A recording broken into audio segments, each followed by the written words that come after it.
Hello, everybody. It's lovely to see you. Hello, Lawrence. Hello, Havman. Hello, Rob. How are we all doing on this lovely Tuesday evening? Oh my gosh, I feel tired, but I also weirdly don't feel tired. Like, I feel like I should be doing more things is really where I'm at, even though I have done so much today. I have been up and working basically since 1:15 a.m. I woke you up earlier than that. That's true, yeah, you did. You actually did wake us up at like 1, and you were like, it's about to be 1:15 in 15 minutes. I'm like, I know. How did you know that? Because I was already up. Hello, Corsair. Oh my god, it's so good that you're here.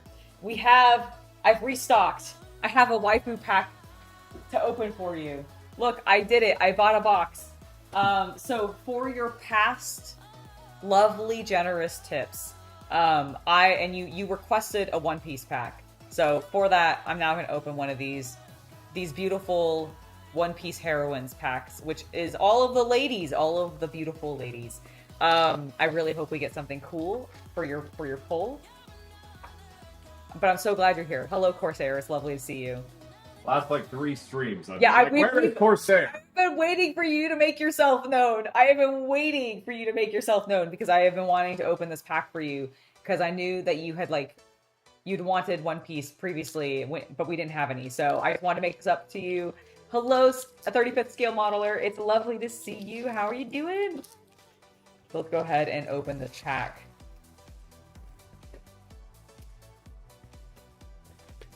Yeah, so I've been up since 1 o'clock this morning doing ridiculous things. All right, Charlotte Brûlée. Ein. That's not a data dog. I know. Every time I see her, I'm like, that's not a data dog. Khalifa, I love Khalifa. A very lovely Khalifa. I love Khalifa the way Sanji loves a Khalifa. Yes, Viola, beautiful, from one of the movies, I believe. Conan? No, she's from Dressrosa. Oh, she's from Dressrosa. Oh, she's the lady who I always mix up with the woman who's from the movies, who's in the casino one. Mm-hmm. I always mix her up. Yes. Conus, of course, from Anel's, right, Sky Island, yeah. Karina, which is she the one from the movie? Gantresto, right? Or Gantasoro? She's the one from the movie, isn't she? Yes. Yeah. That is from one of the movies. That's the one that I think I mix her up with. All right, we've got one of these cards. I don't remember what these ones are. Events? Yeah? Yeah, events. Then we've got Charlotte Flampe. A Kozuki Hiyori. Hiyori. Oh my god, another one of her. Hibari. Cute. She's so cute. You can't see her butt because it's green screened out. And last but not least, a koala. Nice. I love when they do this and they have the art breaking the border. I actually really love when they do that. This is a secret rare. That's what I was going to say. She's probably worth something. Yeah. So we got one rare and one secret rare in that back. Nice. I really actually like the... So thank you, Corsair. Yes, thank you, Corsair. Thank you. And I'm so glad you were here so that I could open that for you. Okay. Because that's just it's okay. It's not the super special one. No, it's just an SR. It doesn't have It's only like 77 cents. Well, she's still beautiful and worth more in my heart. Except for this Nefertiti. This card is worth nothing in my heart. I have so many of this card. It was a nice pack, wasn't it? Was a nice pack. I actually really like the Hibari. I think the fact that her butt, because it's green, is Hey, Colby can pull. Yeah, no, I mean he had such a glow up. Oh yeah, Garp. That's true. Garp will do that too. If there's one thing Garp is good at. Yeah. It is raising weirdly autistic hot boys. Yeah, I mean, valid. That is actually true. That is kind of something Garp is good at. But yeah, so thank you, Corsair. I just wanted to be able to redeem that for you. We specifically were like, okay, we have to go and get cards. I owe that man a big pack, and I think we got it, or at least one. So thank you so much. So yeah, I have been up since 1 a.m. this morning. I did take a nap for like 2.5 hours, 3 hours maybe. If you actually slept that. I really didn't actually sleep at all. I slept some of it. I think I maybe got like an hour's worth of sleep in my like 2.5 hour nap that I tried to take. Unfortunately, I'm one of those people that like I actually have a really hard time falling asleep. Once I'm asleep, I can generally stay asleep, but the minute I'm woken back up, man, it takes me forever to fall She starts asleep. cursing at me. I do start. Oh my god. What is happening? Sorry, everybody. The screen got cleaned. I guess I was dirty. I'm so sorry. I was so filthy. It was a slight smudge. I understand. It was just that you like blacked me out for a little bit. Like I was just gone. Yep. The world collapsed around us. But yeah, so did that. Had some great games. The first, these are going to be with Norwal's Bard. Were they like, oh, by the way, did they joke that you actually made this one? No comments about that were made because, oh my god, the first game that we filmed had so many technical difficulties from like 3 or 4 different people. All very different technical difficulties as well. And it delayed us starting by like, I think like an hour. It was kind of wild. So we like I really feel like we actually started recording and filming for the first game by like 3 a.m. or like 3:30 a.m. my time, and we were supposed to start at like 2:30 a.m. At minimum, we were like a half an hour behind because I do think we were allowed like some leniency of like, all right, get everybody into the game. We had a new person, so she got introduced, which was really cool. They tell you 2:30 because they're hoping for 3.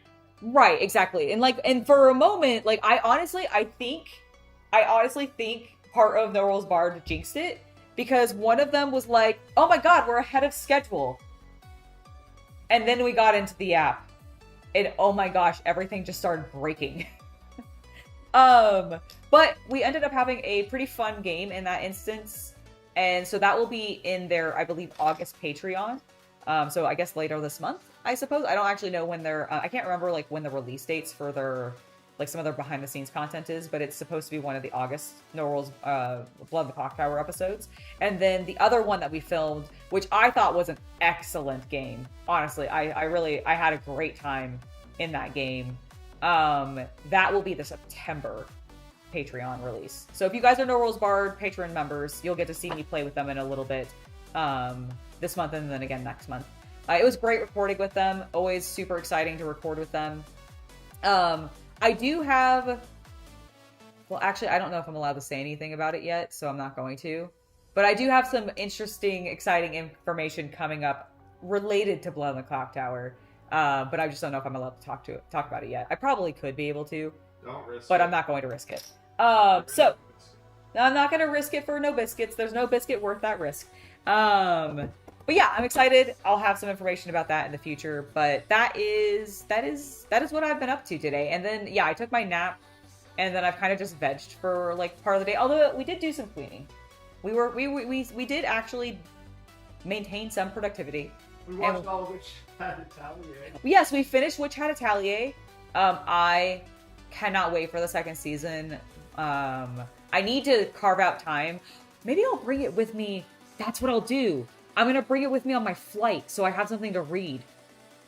Like I'll bring Witch Hat Atelier with me when I travel to visit family. I gotta visit family a little bit later this month. It will unfortunately interrupt the streaming schedule a little bit, but hopefully it won't be too disruptive. I am going to be unavailable for like 3 streaming days though, sadly. But I do think getting back to normal schedule like right after that should be fine. But yeah, I just have to go and visit some family for a little bit, and that will be disrupting not next week's schedule, but the following week's. So yeah, it is what it is. It'll be nice to see everybody though, so that'll be good. But I will be like, oh my god, I haven't streamed in like 4 or 5 days. What do I do? Like yeah, basically a week, and it'll be so strange. I might explode. Actually, I might actually explode. I mean, you could stream from there. No, I don't think that would. I don't think that We would. can talk. Yeah, I mean, we can talk about it, but I don't think Your it'll. computer can handle it. No, it's not that. It's not that. I just think what I'm going for, I don't think it's appropriate for me to like To work. like that's more what it is. It's like I would love to do that if it was like a visit under different circumstances, but considering the circumstances the visit is for, I don't think it's appropriate for me to stream.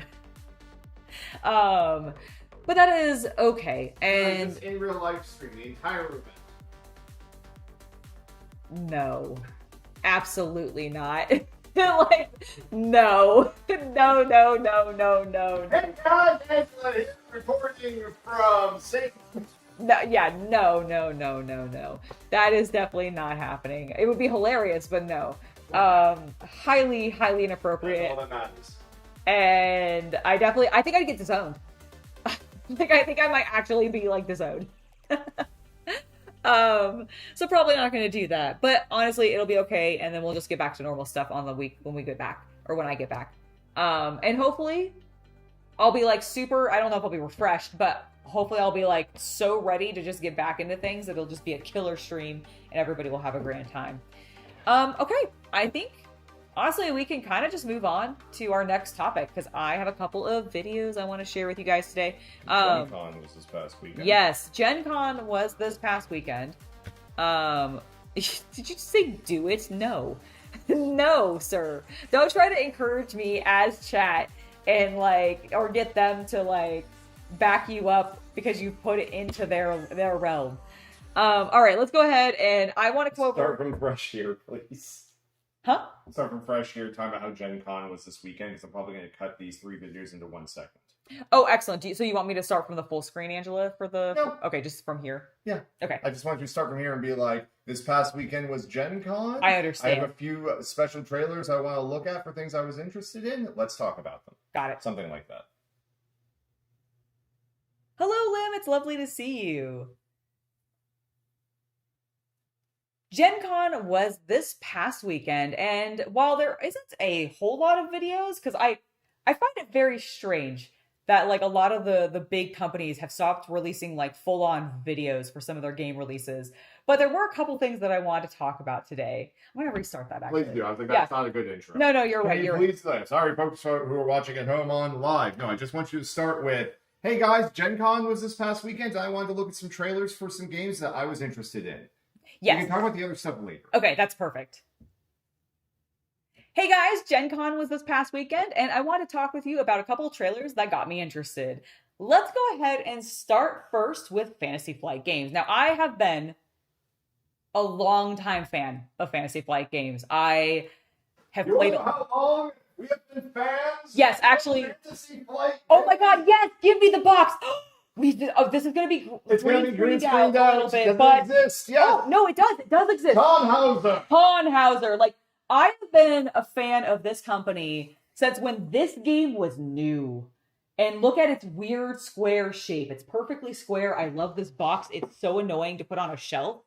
But I do love it. So I have been a big Fantasy Flight Games fan for a while. They've had their ups and downs with me. They've made some decisions I haven't always loved. But they've also made some decisions that I have loved. They've also made a lot of games that I very much adore. Like, most of which actually, I guess it would be most of which. I love this one probably the most when it comes to their RPG side of things, which is, of course, their collaboration with Games Workshop, doing all of the 40K RPGs. I do love them. They will always have a special place in my heart. But I'm also a big fan of their tabletop games, both in the board game variety with things like Mansions of Madness, which I absolutely adore. Mansions will always be up there on like my top 5 games, probably top 3 games of all time ever. And then, of course, I love a lot of some of their card games like Arkham Horror and stuff like that. And that's what Vault Series is going to be talking about a little bit. I want to share this with you because this is very intriguing to me. And so that I'm not just pontificating more, I just want to jump into this video because I think this is going to be cool. Let's watch it.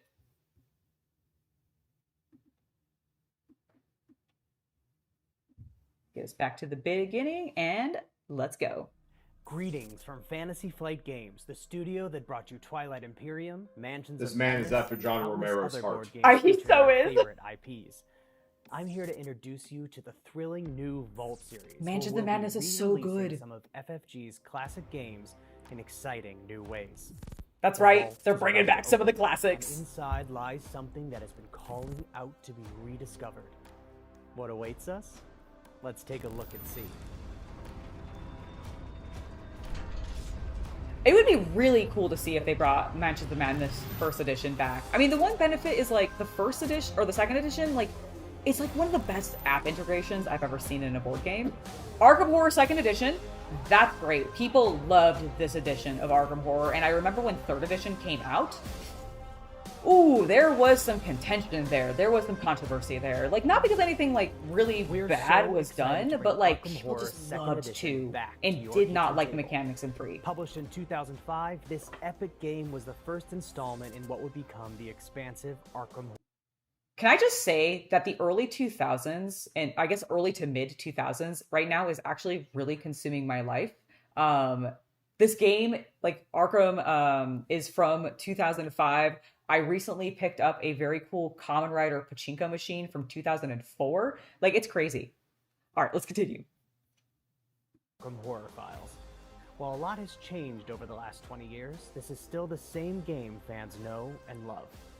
The Vault series brings you a completely remastered version of the game with all new graphic design, brand new art, Ooh, I do like the quality of updated life graphic upgrades, design. and a few other surprises for you to unlock. Ooh, Whether you're a that's fan fun. of the original who wants a shiny new copy of the game you love, or a first-time player who wants to experience the game Wait, that did his officially outfit launched change? the Arkham Horror Files all those years ago, follow us on the pre-launch page to find out more. I don't think it did. I think I'm just Something misremembering what his outfit looked otherworldly like. is beckoning. Will you heed its call? Yes, probably. I do really... Okay, so this is coming through GameFound, October 2006. And I'm really excited for it. Now, I'm really excited for this as a whole, because I really hope that... Okay, his outfit did not change. I just had like a complete blank. So one of the things that makes me excited for the vault doors being ripped open, is I do like seeing some of these older games come back. Like Rob said, I really hope we get to see potentially a Mansion of Madness first edition come back. Because that would be without the app support, which I loved the app support back in the day. Mm-hmm. But if they aren't going to support it, Yes. which they've kind of proven they won't, Yes. then fine, we have to go back to cards. I agree. I agree. And that's why I'm also kind of hoping they do that, because I personally don't own an original copy of Mansions of Madness 1. And if they are going to do these revamps to it with updated graphics, updated UI potentially on the cards, just to make things flow, to take some of the things maybe from the later editions of these games that worked really well and incorporate them seamlessly into the older editions with some graphic updates, Like, that sounds hella cool to me. Like, I am all about that. So I'm actually really excited about Fantasy Flight doing this. Now, I do want to caveat this with saying that this is them preying on our nostalgia, okay? This is still Fantasy Flight Games and Asmodee preying on our nostalgia. So I do have to call that out because I have called out a lot of other companies for doing the exact same shit. Like, GW has literally done this with Armageddon. That's why that box set was set there. That's why it was Orcs versus Blood Angels. They made a lot of very specific choices to prey on the fact that we, as simple nerds out in the world, we're such simps for nostalgia. Okay, if we remember it from our childhood fondly, we're like, yes, that's the greatest thing in the world. Fuck yeah. And then we get really excited and we tend to open our wallets, right? I am part of that problem. I'm not denying that in any capacity. I at least appreciate that in this regard, when it comes to Fantasy Flight games and these board games, to me, board games are a very interactive, mentally engaging thing. Like, they're very cerebral activity. I miss when like RPGs and all of these things were very cerebral activities. Because I saw a thing on Twitter recently, CC and I were talking about it, and somebody had made a comment on saying, like, basically they just made a comment that I really agreed with, and it was about how things used to be a little bit more cerebral, and now I don't know if people approach games in quite the same way. And it makes me, like, it's not to say that I dislike that there are immense numbers of games being played out there. That I love. But I wish that there were, like, different, like, I wish there were some elements of the good old days, if you will, that were coming back. And having the very tactile nature of, say, I'm going to talk with Mansions of Madness 1 and 2 to compare. Like, I love Mansions of Madness 2. Second edition. Like, it's great. I did like the app integration. I actually think it was one of the best app integrations into a board game to help basically make it go very smoothly without being a hindrance in any way, being extra fiddly or anything like that. But we know that board game companies do not long-term support apps. I actually haven't played Mansions of Madness in so long. I don't know if the app is even still active. I assume it is. But it's probably just on maintenance mode. Yeah, but I imagine there hasn't been like updates to it in ages, right? And that's sad to hear because, like, I do think there's a lot of interesting things that you could do with board games integrating with an app. However, it isn't what a lot of people in gaming gravitates towards. And I think that's kind of valid because a lot of what gets people about board games is that tactile nature and that really cerebral nature, which I think when you're having to do things with your hands, it engages your mind a little bit more. Like, legitimately, I just think that's valid, or not valid, but like an honest, like, belief that I have. Like, I genuinely feel that in my heart that, like, I think people's minds get more activated if they're more engaged with something on a, like, not just with their brain, but with like their hands or like whatever else, like some other kind of engagement you need to have there. I think that's why edutainment works as well as it does.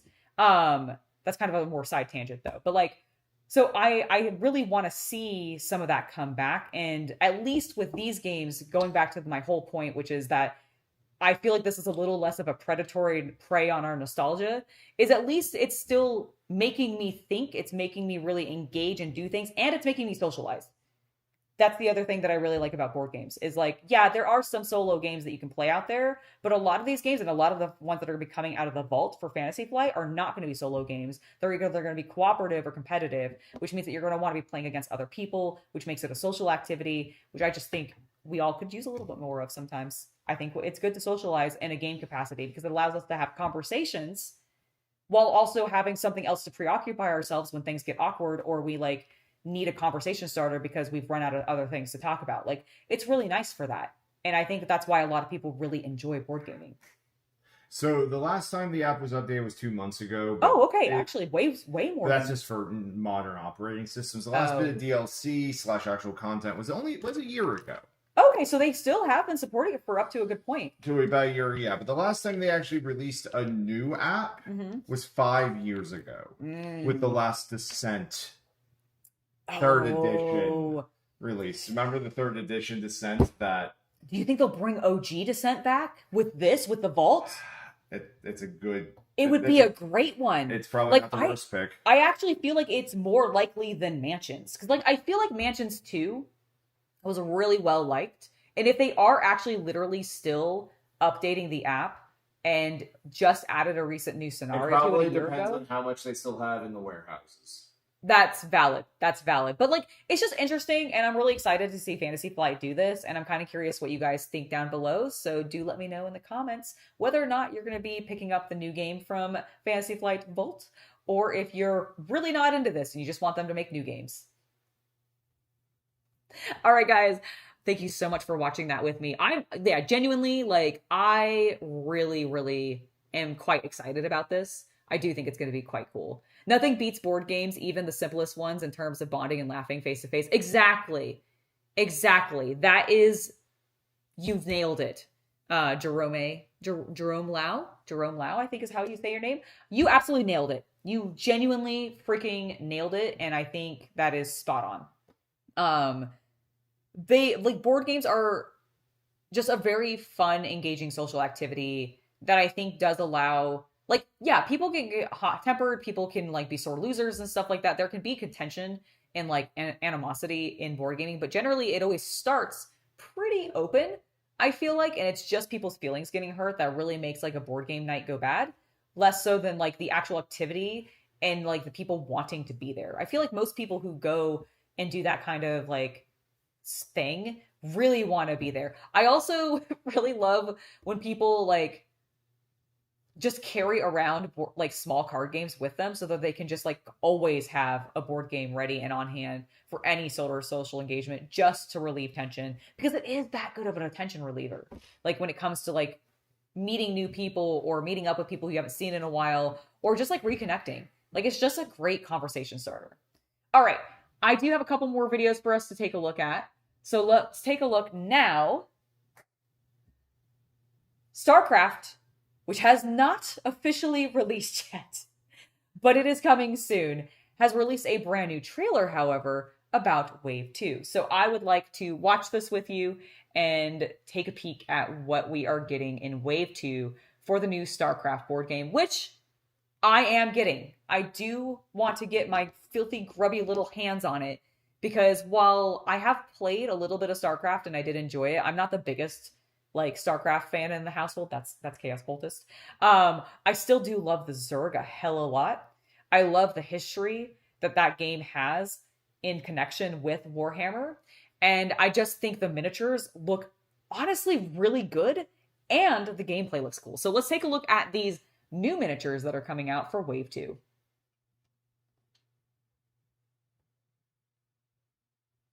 Maybe. There we go. I bring tidings of doom. Okay, I believe he's a Protoss.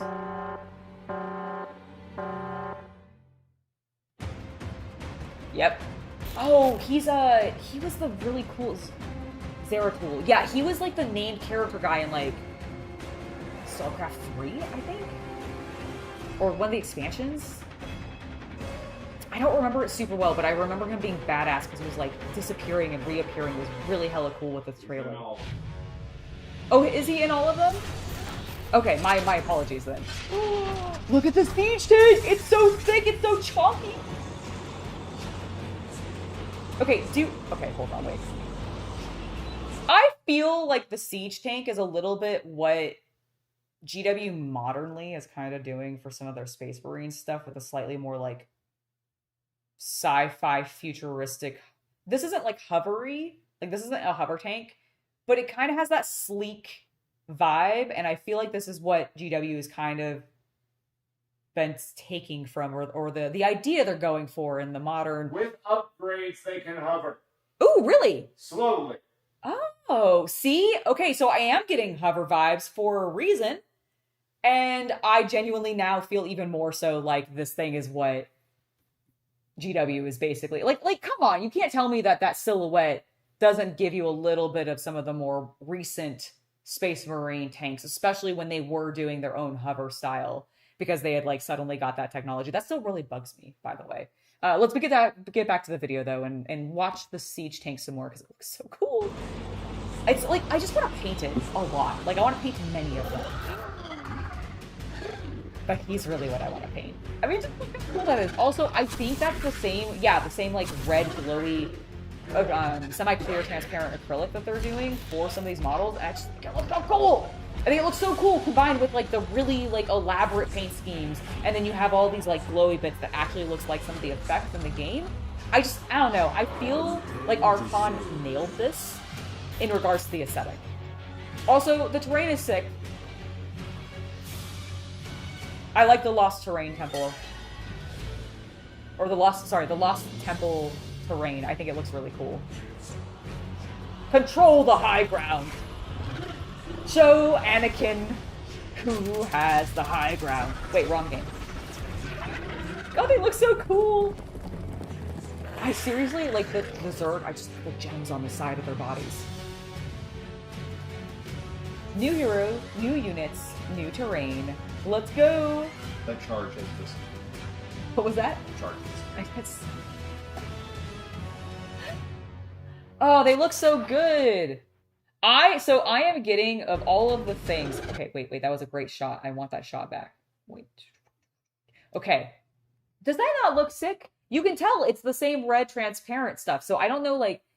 I'm very curious what the build of some of these models are going to actually be because of stuff like this. Like, am I going to be able to insert that after I've painted, or am I going to have to mask? I imagine I'm going to have to mask for this particular thing, but I bet there's going to be other things where they have like, actually we can, like this, I believe I can just like remove, and I'll be able to probably insert back into a slot once I've done the full painting, and I won't have to worry about it. I can just remove it. It's not going to have to be masked or anything like that. However, the gems on the side, I think are going to genuinely need some masking. Because I think those are, like, I think that's actually why, well, they're probably also looking semi-darker because they're not as much light's able to get through them because it is probably against just a solid piece of plastic and everything. But, like, legit, I am so excited for these. I also just, I think I said it earlier but at the beginning of the video, but, like, the gameplay, if you haven't watched the gameplay for this, it's actually pretty fun looking.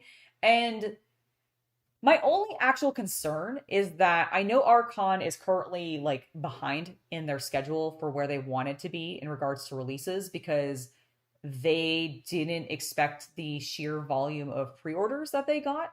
I think like it exceeded what they could even fit in their warehouses because they're like a 10-man team or something like that, which I just want to say kudos to such a small team taking on honestly a massive project. Blizzard games are highly beloved, and even if fans may or may not have issues with some of like Blizzard's politics on occasion, and like with that, like you cannot deny that they made insanely cool properties that a lot of people really loved, especially in their early days of them coming out. And since this is based off of Starcraft 2, and I know Starcraft 2 is like, I don't know if it's the most beloved of all the Starcraft games. I do think the first one might still be just because of like its mechanics. And I know that one's still very much played for like hardcore competitive like e-gaming, like esports type stuff. But like, I do think Starcraft 2 was up there. Like, I know it was like pretty peak for a lot of people. And so kudos to such a small team for taking on such a large project. It also does make me a little worried though that the long-term support of this game is going to be iffy. Like, not to say that they're not going to do it. I do think they're going to support the game as long as they can. I'm just curious, like, how long are they actually going to be able to do that? And are they going to, like, how often are they going to be able to add new models in? Like, my one concern always for anything that's coming out for a war game is, like, looking at its longevity. And this game, even as cool as the miniatures are and how fun I think it looks to play, like, I do worry about its long-term lifespan because, well, let's face it, Blizzard isn't really exactly making new StarCraft games, and they're definitely not making new units to be added into even the existing StarCraft games, as far as I'm aware. Please do correct me if I'm wrong, but I don't think that's happening. And so I'm just like, what are they going to do? Like they're going to release X number of models. They're going to hit their capacity because that's the number of models that exist in the game, and people don't need more than that. And they can't probably like rightfully make new models because, well, they don't own the rights to the actual IP in the first place. They're just licensing it. So I do worry about the like super long term health of this game, but at least in the short term, I really want to see it do some good stuff. I hope the volume of pre-orders is actually not just scalpers all grabbing them up and then trying to sell them to people later, but is actual fans who are interested and want to play. Because I don't know, I want to see these models on a board being moved around and like people making cool old Starcraft 2 references. That sounds fun.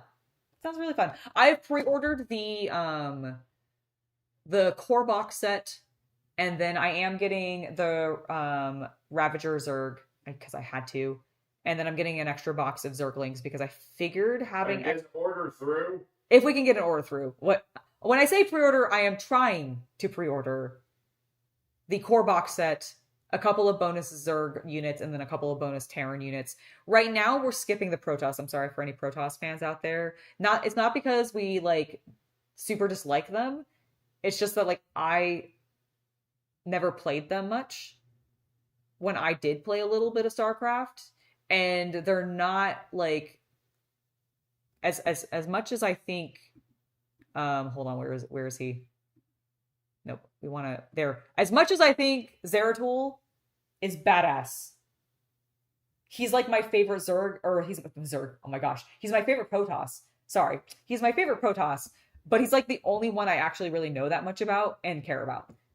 And I feel like that speaks to why I'm not getting the Protoss box. I'll maybe get him because I kind of want to paint him. I think he looks so cool. Like, I just genuinely do think he looks so badass. But that's probably gonna be like a down the line. Ooh, getting some extra guys for like we're doing a little scene as if it is in game would be actually sick as hell. Okay, that might be a future project for future Angela, but I do really like the idea. I do really like the idea of that. All right. Well, now that we've now that I have chatted about StarCraft, let's talk about Gundams, okay? Because I want to talk about Gundam Assembled. Another game. Gundam Assembled. A brand new game coming out from Bandai.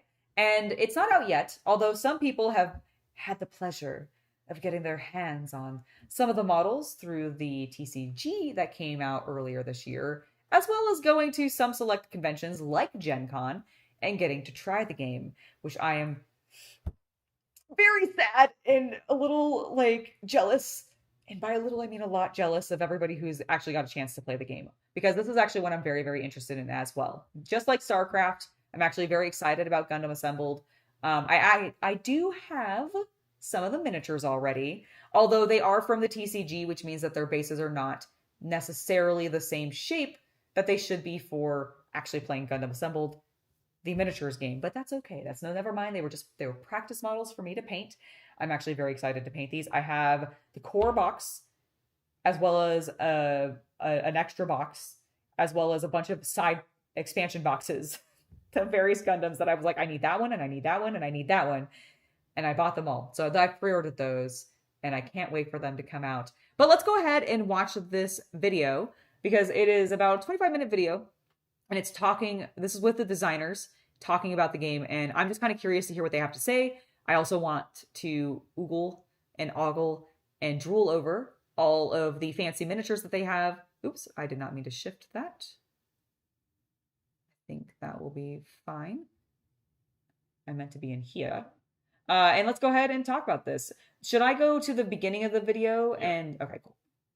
All right, let's go ahead. Start at the beginning, as you should. Hey everybody, I'm Eric Doalan-Quist, Organized Play Manager for Gundam Assemble, and with me, we have the one and only Justin Gary, the lead game designer for Gundam Assemble. And all right, so our Organized Play guy and our lead designer, that's great. Giving some updates that people have never seen before. For you, this has got to be crazy. Sitting next to everything, all painted on the table in physical presence. It has been amazing. So I've been working on this game for 3 years now, and it wasn't until this year where I actually got to show it off and see fans' reactions at major events like Bandai Card Fest, and that has transformed everything. I wish So I could now go to be able Bandai be Card here with you Fest. and That share sounds this so stuff cool. I'd with be the buying so community many out there, One Piece cards including and some also staring at all this never-before-seen Gundam revealed stuff. miniatures, a lot of background between what's going on here. I could not be happier and more excited to show this off. Oh, they look really cool. I'm ultra hyped too. We have got so much to talk about today. We're going to give you some updates on the product roadmap, kind of a sneak yes, preview please. of what's coming. We're also going to talk about some new details with the sets you already know are coming in October with the game's release. Justin and I are going to go over a couple scenarios that are going to come.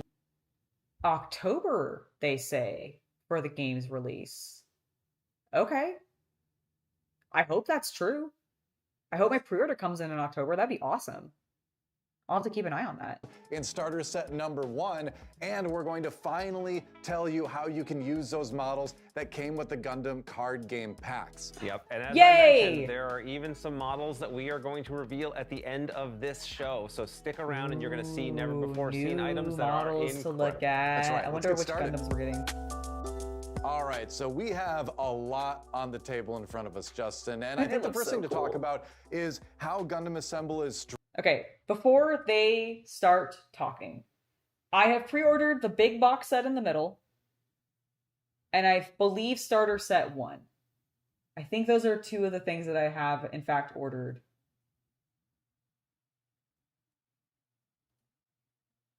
I'm pretty sure. And then I think I've also ordered starter set number 2.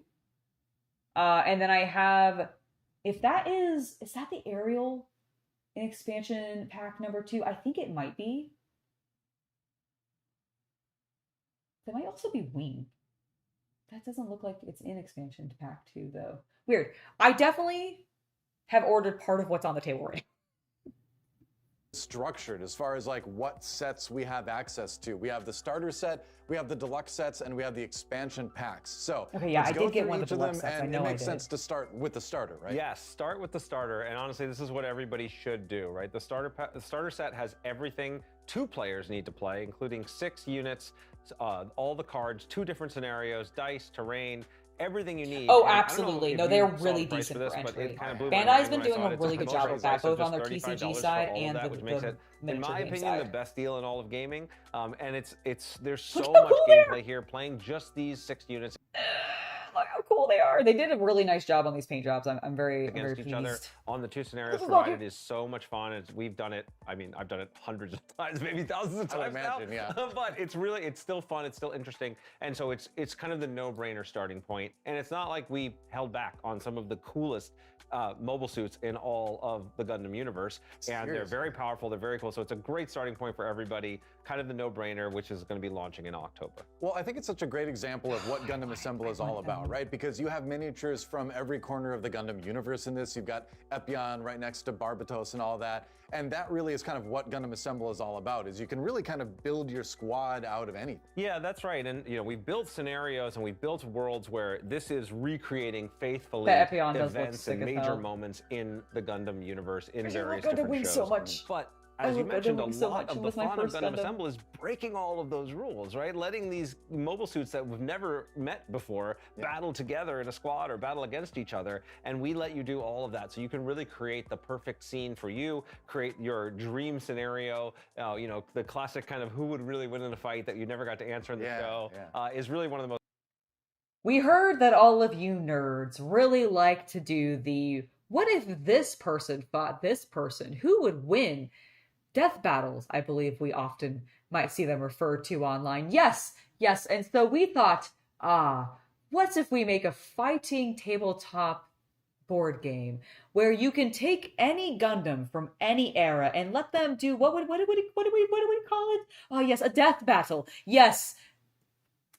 Print and sell it. And that's what they're doing. That's what they're doing. Of course it's gonna work, guys. Of course, allowing us to put any Gundam, any mobile suit against any other mobile suit is gonna satisfy like every single nerd that loves your franchise. One of the most fun parts about working on Gundam Assemble and playing Gundam Assemble. Yeah, it's a great example of that too. So let's move on to the deluxe set. So this is a situation where we're taking iconic moments from the Gundam universe and we're making a set around it. So we've got the Battle of Albaku from kind of the end of Mobile Suit Gundam. We've got the Forces of Zeon versus the Earth Federation. And so kind of take us through what we can expect from the deluxe. Yeah, I love that we the get some of the starter set tanks. gets you into the core Gundam Assemble experience. You which can is a also make 3v3 them kiss. It's battle. so You play true. it in under an hour. It's really fun, really, good, tight Hello, gaming B5 guy. experience. The deluxe set has that included. You can play 3v3, and there is a scenario there to support that. But what the cool thing I is, can when you're finally building the Battle live of through Boku, all of it the is like 5v5 Gundam Wing yaoi giant fanfics battle that you're I able to read in have, my head, including that I the read carriers, online. as you can see Not in here, my white head. base. I This is remembered them they're in my head, huge. but They I just take up read them multiple online. X's. They've got their own rules for how they're able to move and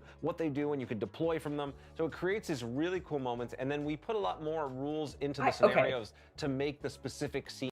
I like that there is both, yes, as I said, variety in the various mobile suits that you're getting to fight with. You have a mix sometimes of like, why are these together? Because we thought it was cool.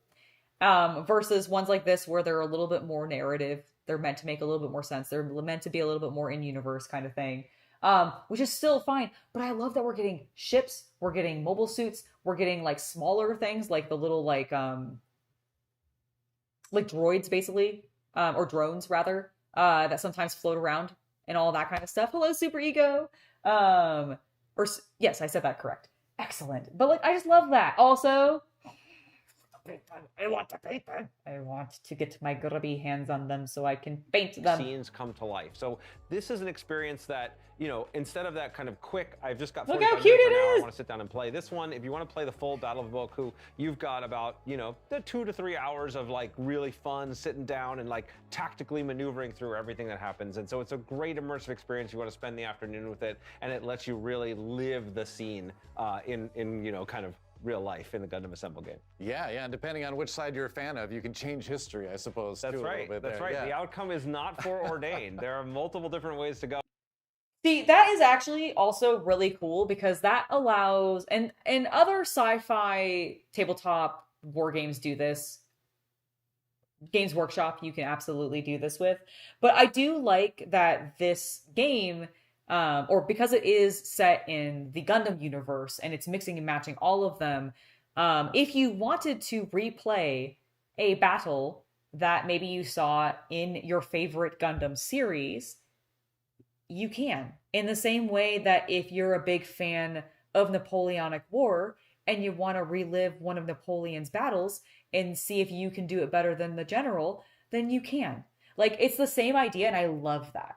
And like I said, you can do that with other science fiction, especially intellectual properties, but even also some of the fantasy ones. Like, you can do it with Lord of the Rings as well, if you wanted to, just to go back to Games Workshop and having that opportunity.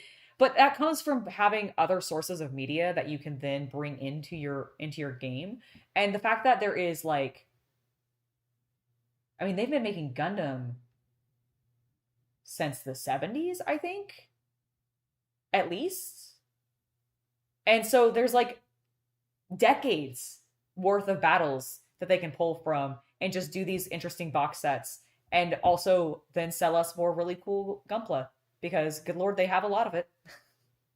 To go, and it's really one of the fun things for my team was really like, okay, well, what would happen if we change this outcome? How would that resolve, and how do we represent that? And so we want to give people the chance to play things out a different way. Yeah, exactly. Well, we got to move on to the expansion packs. So these are sets that hone in on a specific franchise that let you augment your forces with more models to build more strategic options with. Yeah, that's right. So unlike the deluxe set and the starter set, which have everything that you need to play, you buy either one of those, be ready to go right out of the box. With the expansion packs, the assumption is that you've purchased one or the other of the starter set or deluxe set, but each one of them will come with 2 or 3. Okay, so I've definitely gotten this one. I've gotten the Witch of Mercury set. Oh, I don't know if I've ordered this one yet. I don't know if I've seen all of these, actually. I want both of these Gundam Wing ones for sure. I think I want both of these Mobile Suit Gundam ones as well. Is that Char's Counterattack? Fuck yeah, I want that. Okay, I know it's not pronounced Jequux.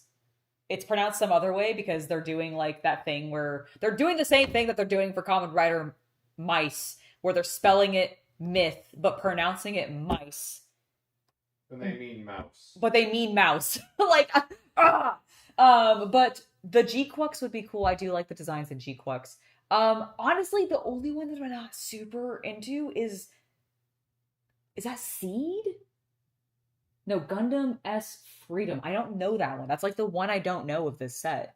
I think I know all the other ones it comes from. You can just like play Gundam that squad UC, right out of Witcher the box and Mercury, it's ready to go. It has Mobile tactics Suit cards, Gundam. and because it represents a different really like the series text with they each went one with of these, for Gundam, everyone gets their Char's favorite Counterattack. Gundam series represented. And one of the other things I really love about this is, you know, while we release starter sets and deluxe sets periodically, it is expansion packs are sometimes coming good out to pretty much pick and every choose month, which ones means you that you've got a engage with, steady because otherwise stream you of new do just start to get content, new cool overwhelmed models with to paint, all. new ways You to just have all interact with hobbies. the models you already have, because we purposefully designed these You such could be that like me. when a new model set expansion pack releases, you're going Hello, to have Admin. It's lovely some to of the see you. cards and some of the models that are going to change the way you think about the ones that you've already purchased, the ones that are in the deluxe set and the starter set. So we've really strategically built this out so that the metagame and the environment will change, and what models you want to play will change. And so it's a great way to keep engaged throughout the year. And because it's only one of these a month, it's not like we're going to break the wallet, right? You know, a lot of times you That is nice that they're only doing something one a month. crazy where you've got 100 releases, it can be challenging. This is a And they're really only 40 nicely bucks. paced That's thing where you get so an reasonable experience for like of the new, as you chunky get an as some of experience these of a miniatures constantly are. changing environment and really cool Do I stuff have coming any out all down the here right time, now? but I not think I so moved them much all that you can't upstairs. keep up Oh with no, the there flow. are some. We have Yeah, some and I down love here, so. the scope in terms of the variety. We saw with the deluxe sets, you know, we're also getting Gundam Seed, and then we're getting G Gundam after that, which I'm sure everyone's very hyped about. And with Oh the yeah, G expansions, Gundam, too, we've hell got yeah. 9 announced so far from really every Yes. corner of the universe. G-Quux is another series that like I particularly love, so I'm happy Ooh, with that. I grew nice. up You're with jumping Gundam back Wing. It into was my Rumble first Slam. Gundam That's series I great. watched. So there's a little bit of everything for a little bit of every Just a kind couple of fan of videos. Gundam. Well, and yeah, and They'll as come a out as spoiler, separate which I'm videos not later sure that if you I'm can watch supposed if you to say want or to. not, but like when we get to the deluxe set too, right? We're some of these scenarios we're bringing to life like completely change the rules of the game, right? So we Really? have like a 3v5 battle to kind of help recreate that scene. I and really even want other one of the ones where deluxe there might sets to be even more crazy varieties one of the wing how battles. you can I play. think We're that'd be cool. constantly trying to reimagine. You know, we built the core of Gundam Assemble to be something that can last for decades. The fundamental rules are very easy to pick up. Everything's available in the starter set, but we want to keep people interested and keep people experiencing it in new ways. And so that is what a lot of what we do with the deluxe sets is. That's our chance to kind of flex a little bit and like build really expansive new ways to play. And so every one of the I also just want to say, I actually do kind of like this approach to the various box sets that they're selling you. It's something that I think GW has it is something that I think Games Workshop has let get away from themselves in regards to back in the day. I feel like we got like the one really big box set that usually costs between, you know, $140 to $200, depending on like what era you're shopping in. And now I think it's like up to $250 sometimes. Like what did Armageddon go for? But basically like that scale box, you get the big chonky thick box that has like everything, right? And then they had like their smaller starter sets, which were more to the scale of like what the Combat Patrol stuff is. But then now they also have Combat Patrol. Then they also have your like, here are just your normal box sets of things. And it's too much. Like they just have too many options. And it really makes it, I think, difficult sometimes to find like the best deal. Whereas like this is keeping it relatively simple. You have your 2-player starter set because you have no idea what you're doing. You need all the basic stuff and you want just a good rounded like grouping of really cool looking models that are maybe from a couple of different series, because maybe you like a bunch of different Gundam series and you don't want to pick and choose your favorite because you don't have a specific favorite. You're just like, I like Gundam and I like tabletop games, so I'm going to try this. I'm talking about like your casual like entry level person.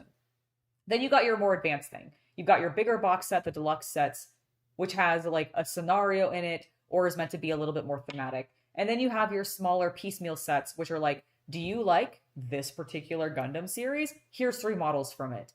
It's going to be popular models. You're probably going to like it.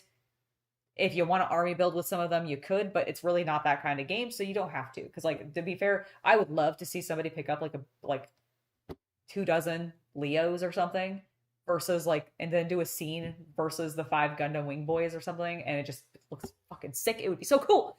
It would be so cool. And so I just really like that. You're getting into a new miniature game, but it's not ones that's talked about a lot. It's called Blackout? BLK Out? Nice. I don't think I've heard of that one. Very, very cool. But yeah, I don't know. I like the way that they're distributing this, and it doesn't feel overwhelming, I guess is what I like. And I do think that they're being thoughtful with how they're approaching why they're making these particular box sets. Whereas now I just feel like GW is like, put it in a big box set so we can so it can get sold to scalpers, and then the scalpers can like profit off of people actually wanting this thing, like the actual people who want this thing. All right, that's my little rant. Sorry. One of the deluxe sets, you could pretty much expect something amazing and surprising. You get the faction stuff then, right? Xeon versus Earth Federation, you know, Exactly. Archangel, Crew versus Zaft. All that. Exactly, Yeah, exactly. Yeah. This raises another question, right? Because when we've got all these sets coming out, as you can see now, we've got multiple versions of the same mobile suit with the same pilot, right? Where we've got like 3 versions of the RX-78-2 out. So how does that work in a gameplay sense? Yeah, that's a great question. And so the rules of the game are for any of the unique mobile suits, you can only play one of that mobile suit with that exact unit spec and that. That But exact unit card. That makes that sense. exact makes unit sense. card, exactly. But you can play with multiples as long as they have a different unit card. So you can play 3 RX-78-2s in your squad and let it rip. And so there's a lot of things that we allow you to do in this version. The goal of Gundam Assemble is that you can make the impossible possible, right? That you can bring different characters from different universes to life. You can bring different. Okay, so if I'm understanding that correctly, it's kind of the same way that Magic like Commander almost works, where you can technically have 2 of like Jace in your card or in your deck, for example, as long as those Jaces are named slightly differently. And so because you can only have one version of that named version in your deck, which is why I think you can end up having multiple RXs in there. So has a Gundam had a board game before? No, this is totally new.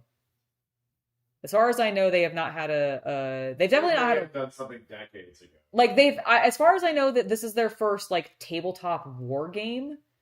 Have they had other board games? I don't know. There's probably been like, I mean, technically there's Gundam Assembled, which is still a board game. It's just a card game, board game.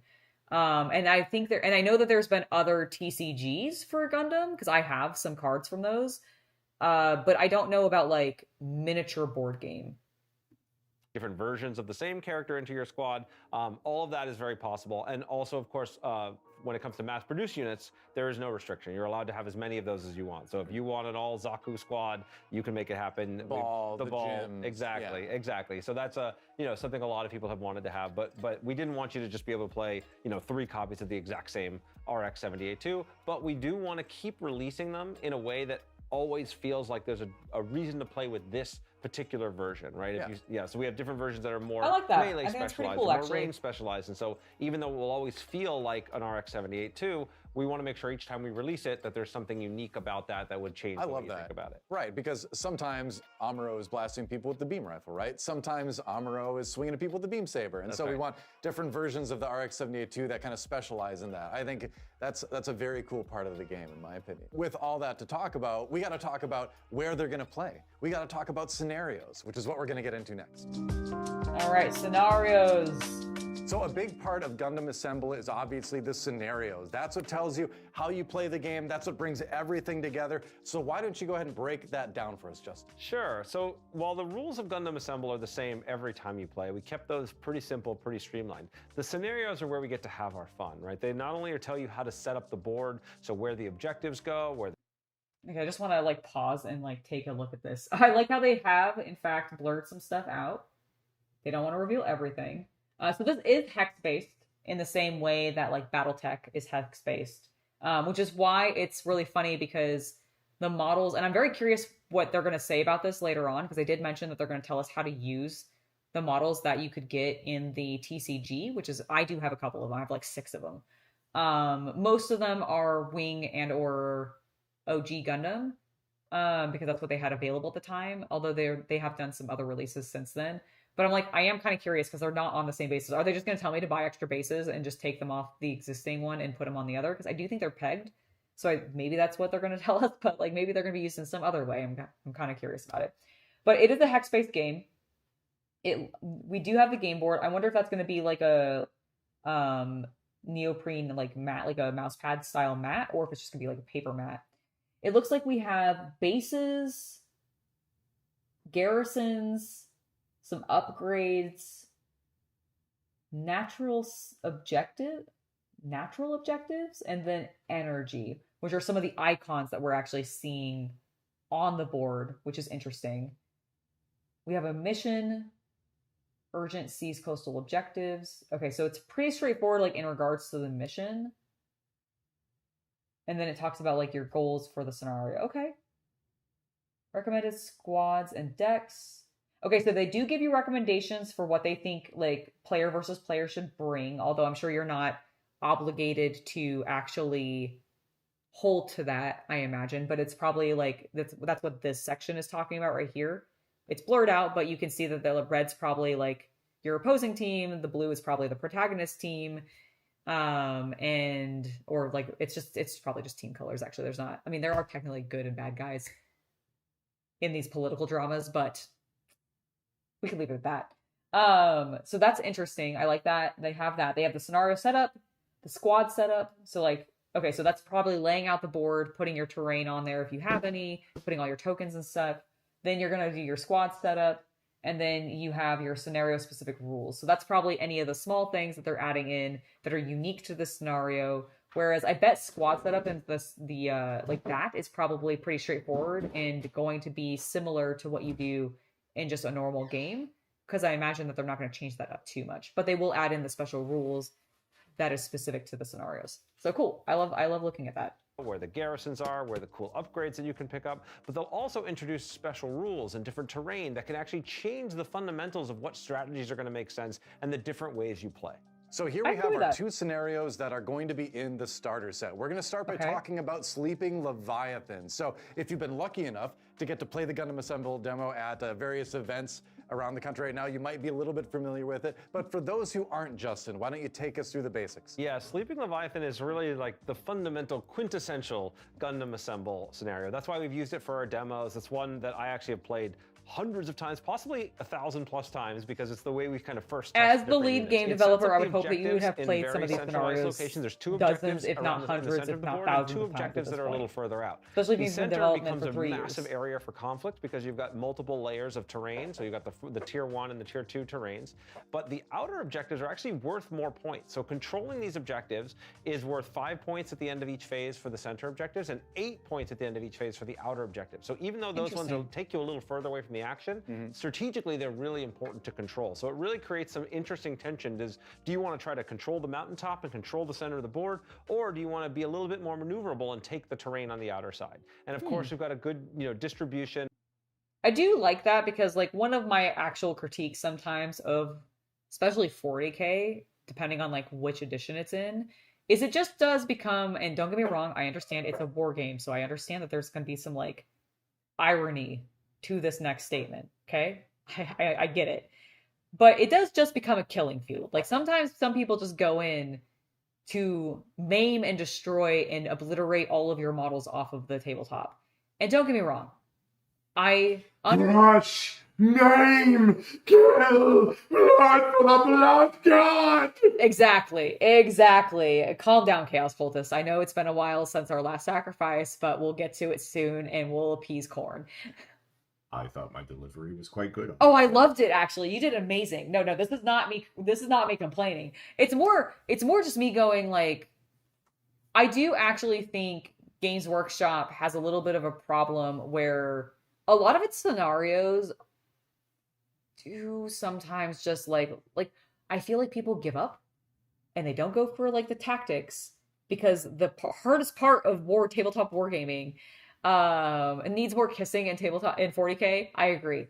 Unfortunately, Games Workshop and Games Workshop both are very anti-kissing in 40K. It's very sad. It makes me cry every single night. I weep about it.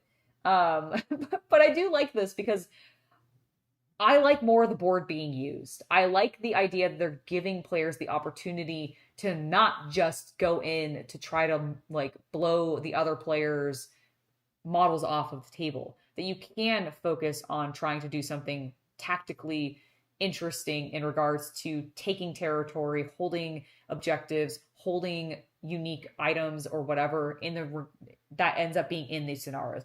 Basically, I just like that this feels more like a historical war game, but has the theming of Ameritrash.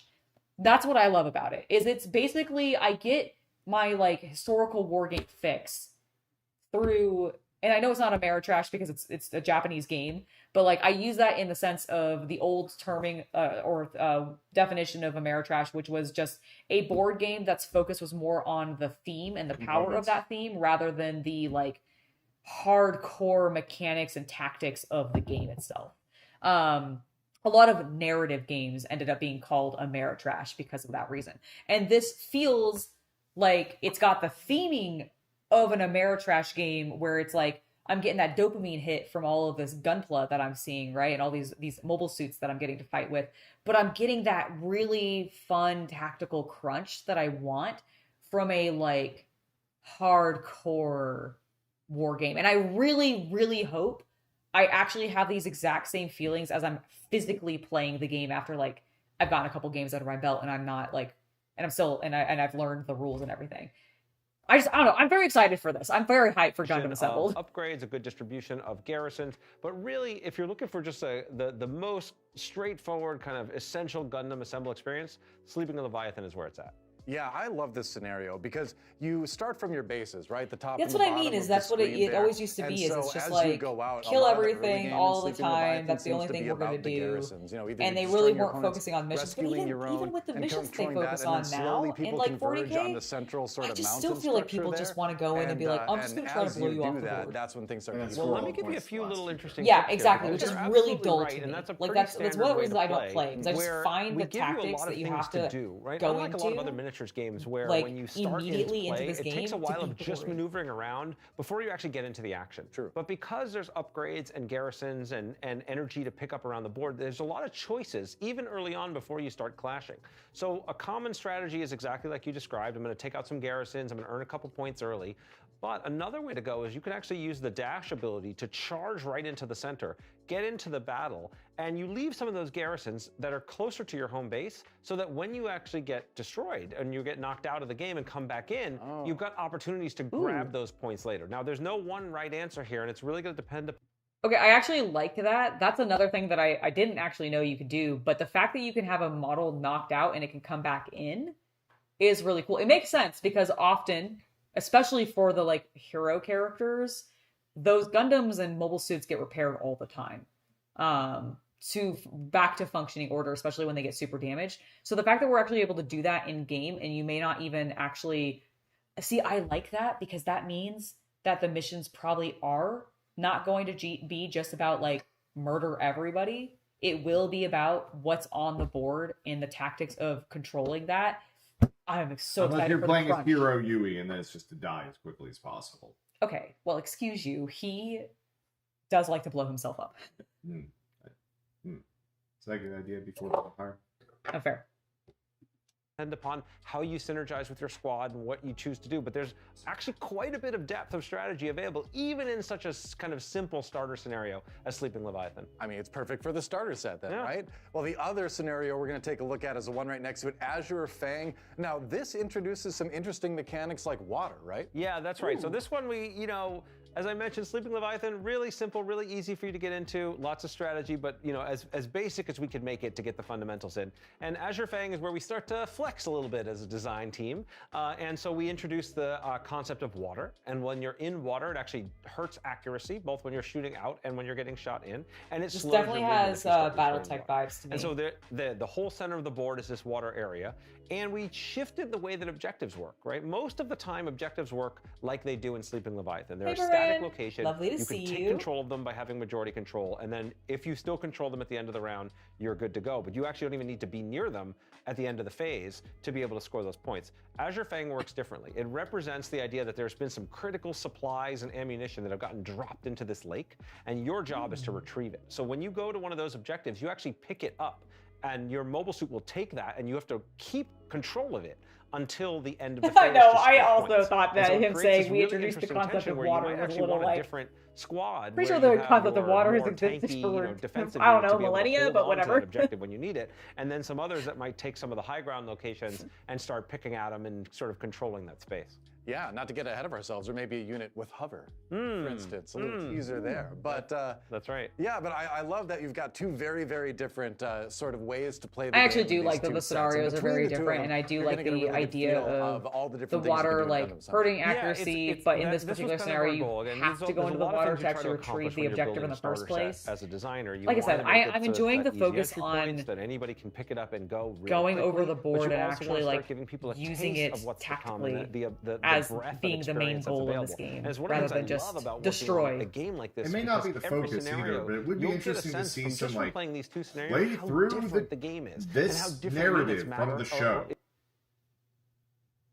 Yeah, no, that would be like continue. Like playing through a narrative from the show. And they actually have some of that in there. Oh, That's do what they? Yeah, that's so the deluxe box Yep. sets, like the big deluxe box sets, that's what they're intended for. Okay, Is because I there- know there was like a mix of different shows, so I thought it would be like, you know, if I wanted to do one Gundam versus a bunch of Leos when like Heavy Arms attacked a base in episode 4 or Right. something like that. So the first the deluxe box 1 does seem like they're all from the same, I think it's all OG Gundam. Oh, that would make sense. And I do think it is a conflict they had. Okay. So that's what basically what it seems like they're dividing it into is, and this is great for us to go back over. So they seem to like they're doing their 2-player starter sets, Mhm. which are here's a mix of like just a bunch of cool Gundams. Yeah, that's what or I was generic. thinking, because I was like, I thought normally you would get like, here's Hero Yui and a character from G Gundam and a character Yes. from C. And they are doing some like that. That's the starter Mhm. sets. Then they're having their deluxe sets, which are designed to be like their bigger packages. They're going to come with it looks like 6 models on each side. I wonder if that's intended to be like okay, do you want everything from Universal Century? I definitely feel like it is meant to be like that a little bit for sure. And then they have their smaller box sets, which are just their like 1 or 2. they're yes. it's 3 models and they're all from the same line. Okay. So same like show. it'll be like Seed is all in this one. Here's a wing set. Here's a But are G they Gundam. necessarily allies, or could you get like a Heavy Arms and an Ares and a Tallgeese? I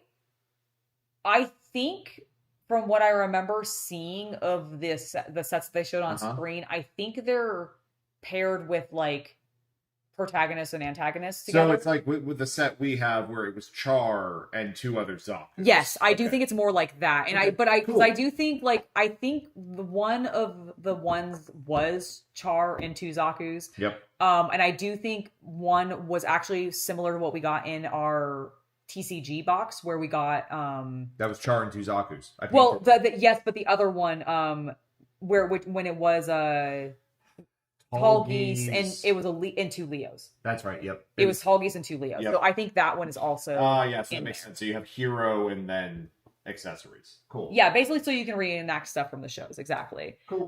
Which I really, really like. Okay, let's continue. in different ways. You mentioned the hover ability, which is a little bit of a spoiler for some of our other units, where they can ignore the terrain movement penalties, and that's a really big deal when there's a lot of the board that's going to slow you down. And so I like some that. of those units may be more valuable in that location than others that might be a little bit flatter or not have those same obstacles in the way. And we're able to build on that with every other set, including, if we can move ahead. Yeah, exactly. The deluxe sets, right? Because the scenarios that we've taken a look at so far are dealing with the 3v3 form of the game right now. Well, in the deluxe sets, things get a little bit bigger, a little bit more deluxe, if you were, where the map is actually bigger to facilitate 5v5, and it just facilitates okay, so a lot another more thing that we just interesting movement learned on it. Yeah, we is in the deluxe sets, the map's actually bigger, and it's not 3v3. So the reason you're getting the 3 versus in the smaller packs is because the game is normally played 3v3, which I do think I had heard, but I actually had forgotten. So it's cool that they clarified that. And then so it looks like in this scenario, you are going to be able to go in with a much larger force and actually like maybe be 6v6, which does make sense with how many models you're getting in that deluxe set. And that's why I was asking about doing show battles. Because show battles are not that. They're big armies fighting 1 or 2 Gundams. And I wonder if I still don't he's actually they're going to go over it in a little bit more detail, so hopefully it'll give us some of that information, but yeah, let's find out. Cuz I am curious now. We kind of went above and beyond, especially with deluxe set number 1. We actually put 4 different scenarios into this set. Wow. So you can play the 3v3 version of the game. There's 2 different scenarios for that. And you can play the 5v5 version of the game. There's 2 different Okay, so there's a scenarios. 5v5 And version. because we had so much And room a to play, we had so 3v3. many more units, and we have the carriers, we were able to build far more story-focused scenarios, like representing the Battle of Aboaku, and being able to have not just the different rules and actually the rules will change from phase to phase. A game is done over 2 phases, so there's new things that happen in phase 2 that represent the evolution of the story. We also have story-specific tactics cards. So normally you build your deck of 9 tactics cards based on the squad that you have available, and of course the starter set has everything you need for that. But in the deluxe set, we actually have some specific cards that can only be used in those scenarios, and they help us to articulate these other cool, rare moments and big events that happen. And so it's really fun and really a completely different kind of immersive experience with the same fundamental rules of Gundam Assemble. So that same core system can be applied to quick games that just use the fundamentals, to more interesting ones that change up the terrain and change up the rules for how you score points, to the fully involved, fully immersive 5v5 recreations of iconic moments from the series of Gundam. That's awesome. And I guess we should mention too that like you can also just ignore the scenarios completely and build your own scenarios too. You can move the terrain around and kind of customize things your way if you want to hang out with a friend and do that at some point. Sure, if you think you're a better designer than I am. Yeah, go ahead. I wasn't saying that. No, I wasn't saying that. I'm kidding.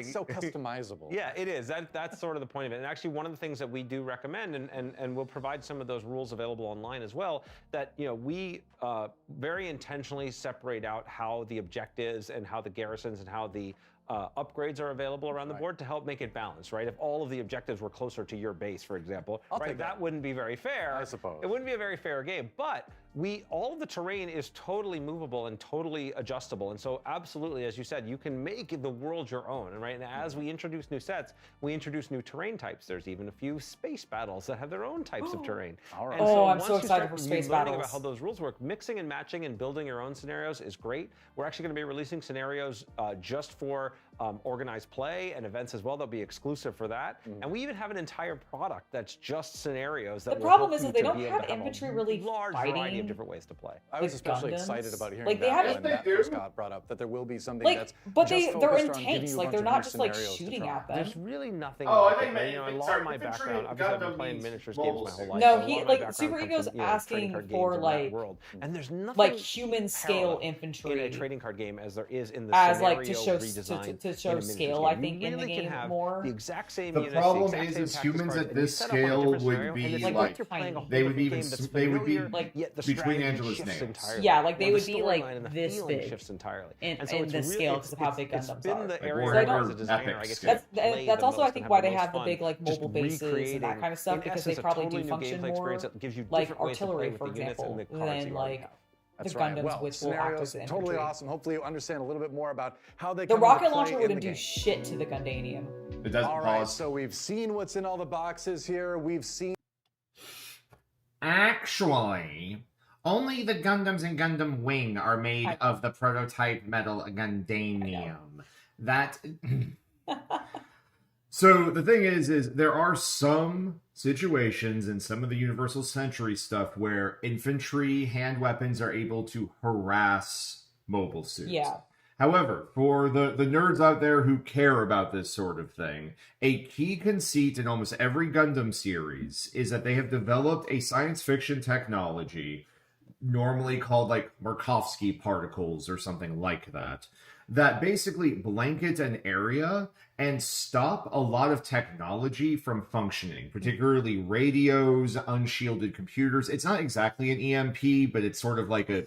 Functions kind of like what? It's like an EMP that sits there like a gas cloud. Yeah. And because of that, that's their excuse for why a lot of like 21st century style weapons like drones, fighter jets, tanks don't work against mobile suits. Yeah, and it's while they because do even have- like your basic Zaku's emit these things. Yes, and while they do have some tanks, like we do see tanks in They've Universal- mostly upgraded their tanks to be mobile suit sized tanks. Yeah, they like basically the tanks have turned into mobile suits themselves. They're no longer like They're like tanks in the way that we Mechanicus think. Knights, really. Yeah, they're more like Mechanicus Knights because they get massive. They basically become a base of themselves, rather than being like the 2-man crew of the R35, kind of thing. So like that's where it would be really cool to see that. I'm But I referring don't to like the think gun tank, which is only a crew of one.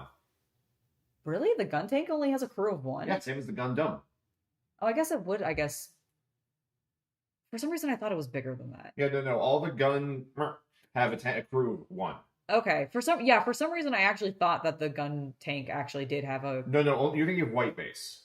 Okay, I honestly thought it was more like legit tank-like, and I thought there had to be a separate person for like loading the bullets or the artillery. It's still a mobile suit. Okay, fair enough.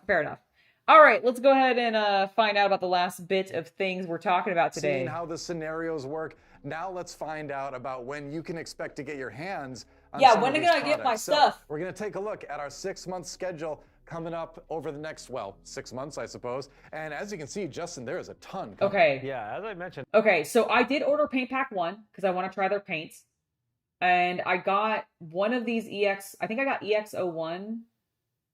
I may have gotten both. And I definitely got Starter Set 1. And I think I got Deluxe 1. And I don't know if I've ordered anything else since then because I haven't seen photos of some of these things. They like when I was ordering, it was just nothing but like these white boxes with the Deluxe, like it says Deluxe Set 02 and Deluxe Set 03, where they just are white boxes with text on them. That's all I had when I was doing my pre-ordering, with the exception of Paint Pack 1 and I think the starter box. Okay, so starter box, Paint Set 1 and EX1 and EX2 in October, Deluxe 1 in November, along with a couple other things, and then basically it's like every month they're going to be releasing looks like 2 things a month. That's so exciting. Yay! Mentioned, I have been working on this game for 3 years, and we have designed so many cool mobile suits, so many cool tactics cards, so much that's coming out over this first 6-month window.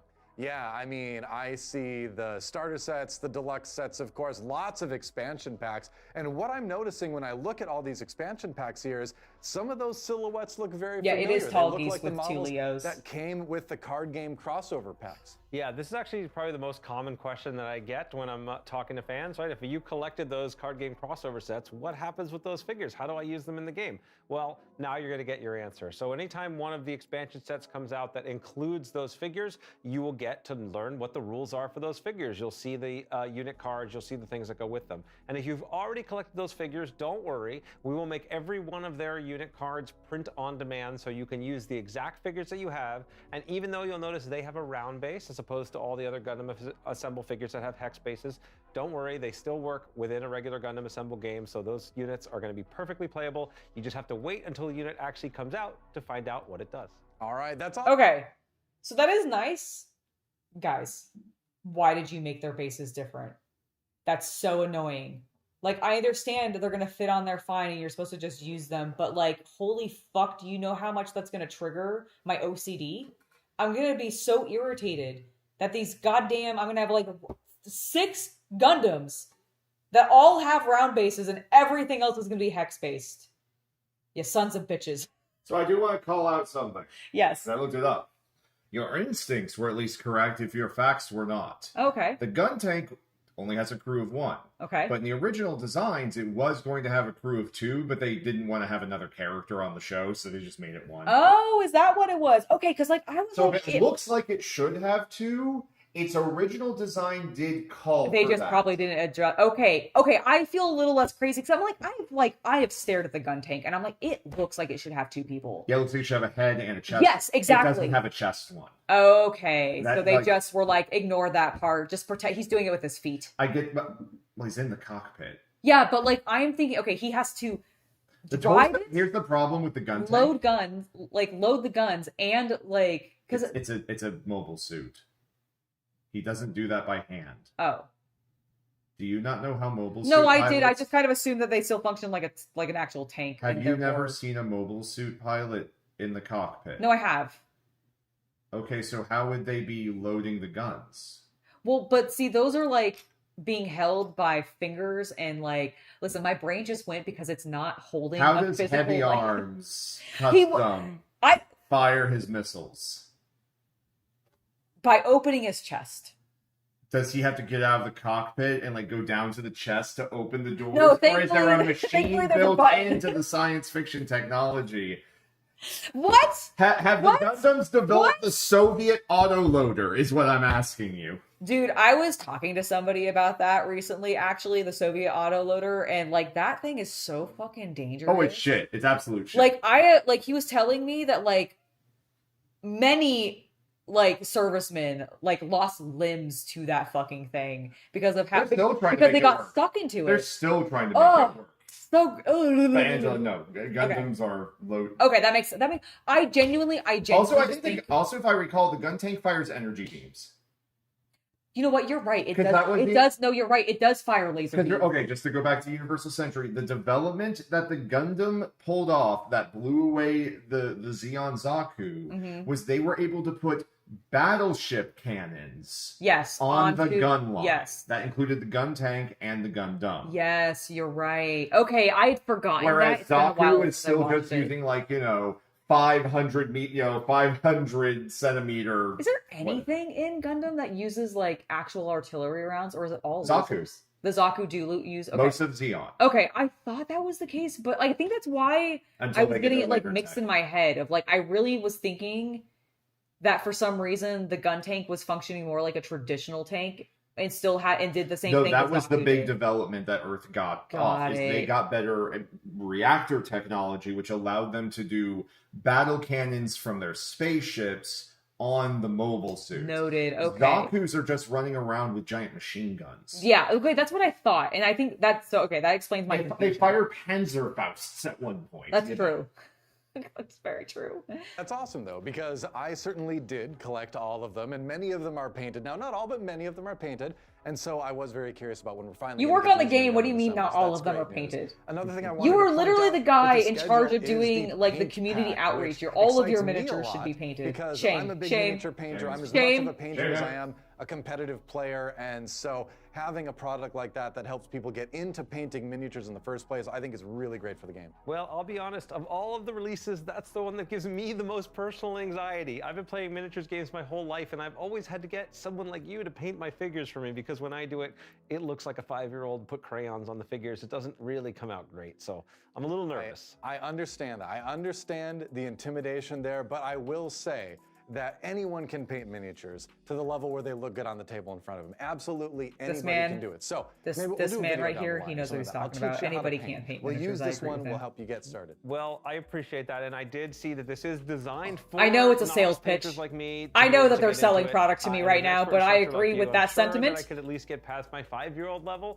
So I would love to do that, right? Because I've been, as I mentioned, working on this game for a long time, and most of the time I've been playing with it, I've been playing with really ugly prototypes that I had to make myself. Yeah, I guess so. And when I see I would these love to figures see come those, to life actually. and see how beautifully I painted want to they are, see your it really transforms ugly the whole game, prototypes and it of really these makes it just models. a I want to see immersive what they look like. Are they experience. card So to be able to do stock? that myself would be Are they amazing. So even the though it's plasticine not or whatever really it my is? That strength, plastic, I'm like actually excited that about the plastic paint card set and the stock stuff that I opportunity see to people maybe use that I don't embarrass myself remember the on name camera, of. but at least learn how to do this and get into it. We'll take good care of you. Let me tell you, there's nothing quite as satisfying as seeing your Is it own random painted bits of miniatures on the Gunpla board that in you front kind of of you and you're constructed crushing your into opponent. the shape of a There's something Gundam at a special smaller about that. scale? But I like the crushing my opponent I think that's part, what I so would okay, do. I I'd can get buy a behind bunch that. of We can connect Gunpla on kits that and be one. like, There you go. look at Yeah, these yeah. bits. So, another This thing kind I of think looks we like a connect on Gundam at a is the small excitement size. about so many different Gundam series being included in Assemble. There's basically everything. Yeah, it's really something that's been really fun, building all of these different figures and building all these different releases so that they are I cohesive can't in their wait own, right? for So if you the get everything from 8th Mercury, MS it team. makes Fuck sense. yeah! But then the fact that you can mix and match them all together and,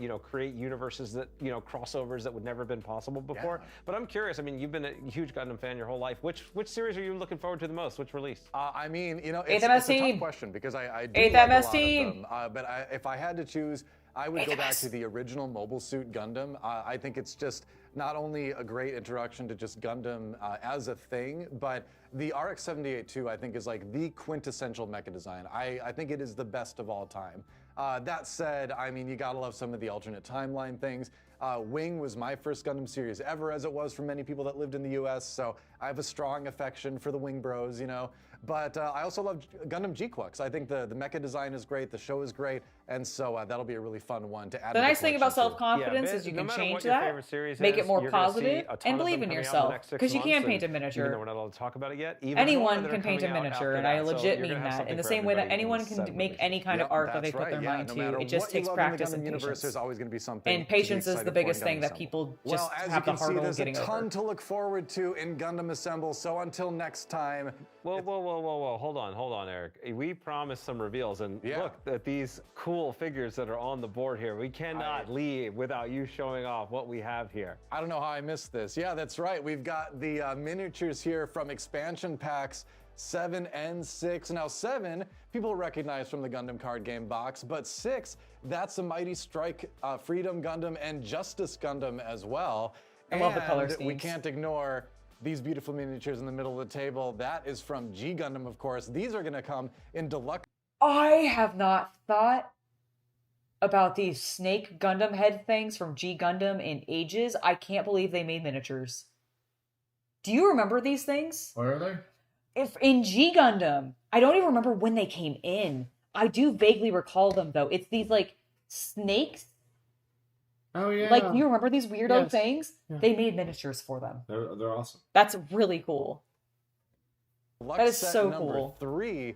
Yeah. I'm How very big is excited kit because I bashing think- in Dude, Gunpla, they or is look it mostly amazing, keeping first to of the all, lore of the and I'm shows? It's excited actually to show this stuff off, 'cause huge especially in with the Gunpla. Dark People Army kit and bash Dark all the Gundam time. heads, like, People there's do a repaint whole- schemes. As I mentioned, the deluxe sets are where it we is, really like, we I really would get to almost do a lot of actually fun, and say, seeing these units I come to think life kit and how we bashing can battle is against them is bigger amazing, in and now that I see Gunpla them here painted so modernly beautifully than by I you, feel like the I board see I'm it envisioning and the battles I'm in envisioning, like Games I Workshop's cannot product lines wait to get this out. over anything Well, else. I will say the Justice There's a Gundam and Gunpla and club G in my Plus Gundam area. painted by They a are good friend of mine. He did an constantly amazing doing kit job with that. bashing But yeah, and when they sent exchange, these like, to me, they were like, "Hey, can like you paint parts the Dark exchange, Gundam head like and swap the meets Dark type Army?" I was like, "What, things and all sorts seriously?" of stuff So, because they just yeah, I've do gotten to spend some evenings some of the doing coolest, that. like, Strike Freedom craziest was builds, a and it's ton of all fun to, like, paint, just make getting to do that gold, badass getting to do the looking beam Gundam. saber effects, like, and that's just one of the things. Again, like I said, I really love about Gundam Assemble is all the different variety of color schemes and different weapon effects and fun things you can do as a miniature painter. The gameplay Exactly, is great, but Super I Ego. love it. Exactly. Yeah, it's so cool. Again, for me, part of this is the excitement of me getting to reveal the stuff that I've worked on, and then part of it is me getting to see the things that I haven't gotten to see at the same time as other people, because it's so cool The to see G-Guts, these things come to life, see them be fully Gundams painted, look and I so can't wait much to see like the Eva to creativity me. of It's the fans kinda when they funny. get to bring their own versions of this The life when they snakes are get to so paint dumb. these figures. Yeah, that's right. Because you don't need to do them exactly like this. You can do whatever you want. It's your miniatures. You can create something cool.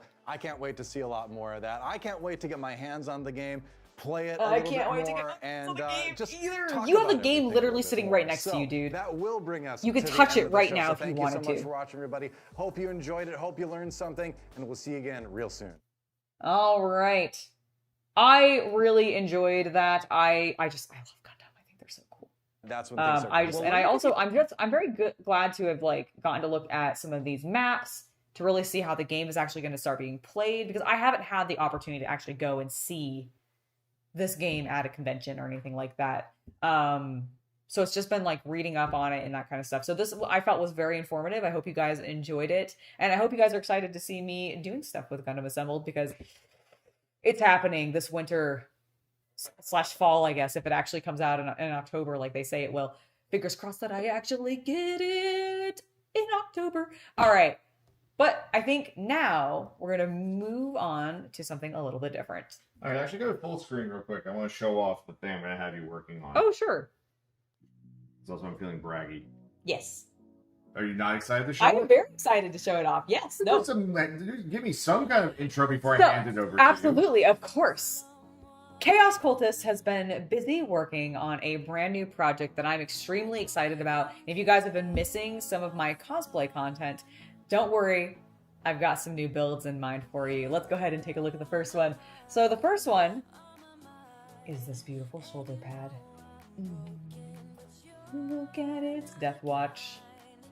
It turned out so cool. So I am going to be priming this, and then we're going to be doing probably a fairly simple paint job on it, because I don't really think this is going to need a lot.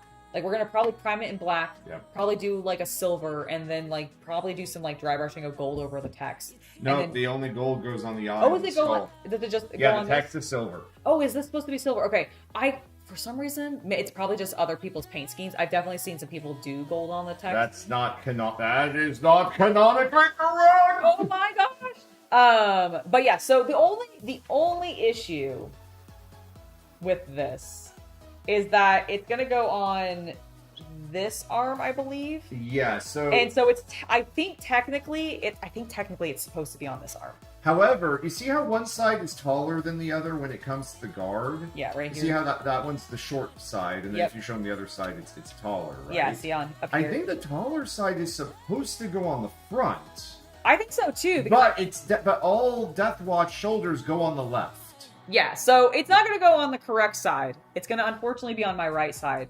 because the other... And we might make others, but this is... I definitely think we will probably make others because we also did a space wool. And this is actually like very readable text because it just says space wool. So I definitely have to have it on this side. It can't... It has that, like, badge on And the yeah, front. and the badge goes on the front, so it would look weird if it was on the back. So The artist this is who gonna makes go... these only makes them for the left side only. For some reason, yeah, like I don't know why, but the artist who does it only seems to make it for the left side. But this is gonna end up being what it looks like, and I'm so excited. Look how nice they look on my shoulders. Also, they fit well. Yay, they do. I do want to get either like a blood angel or Fist would be cool. I was gonna say Fist would be cool. I actually also think like doing like OG Death Guard would be kind of neat. Because like, would Death Guard pre-fall? No, Did Death no. Watch exist? Okay, I didn't think so. Death Watch is Inquisition. Inquisition doesn't exist. Okay, that's what I until thought. the Emperor clear away and Malkador puts together a group of an inquisitive nature. That's there are right. Black Shields who could theoretically have been sons of Mortari. Mortari. Sorry, I said Typhus. Typhus. But they would be Black Shields. Okay. Or White Shields. Okay, that makes sense. I also do actually just kind of want to find like if somebody just makes like a plain shoulder, like nothing on it. Yeah, I'll look. Because that would also be cool. Because then I could just do whatever. Like I can paint it whatever. I actually had a fun idea, and this would be an interesting challenge because I haven't done this style of painting in ages. But you know how like on Titans and such, people will do like really elaborate 16 Chapel style paint jobs on like a shoulder pad or something like that on their Titans, or they're like, or hell, or even their Knights and such. Sometimes people do it on Dreadnought shoulders. I was thinking of doing that on like a 3D printed one that I could wear. So if it was plain, I'd have a smooth surface that I could just do that on, and it'd be real nice. So I'm actually very hyped about that. But did you want to say anything else about it? Are you No, I'm feeling good. I'm excited for it. That's probably going to be, we're probably going to prime it. This is based on the Space Marine 2 Death Watch. That's what it is. Is that what it is? Mhm. Okay.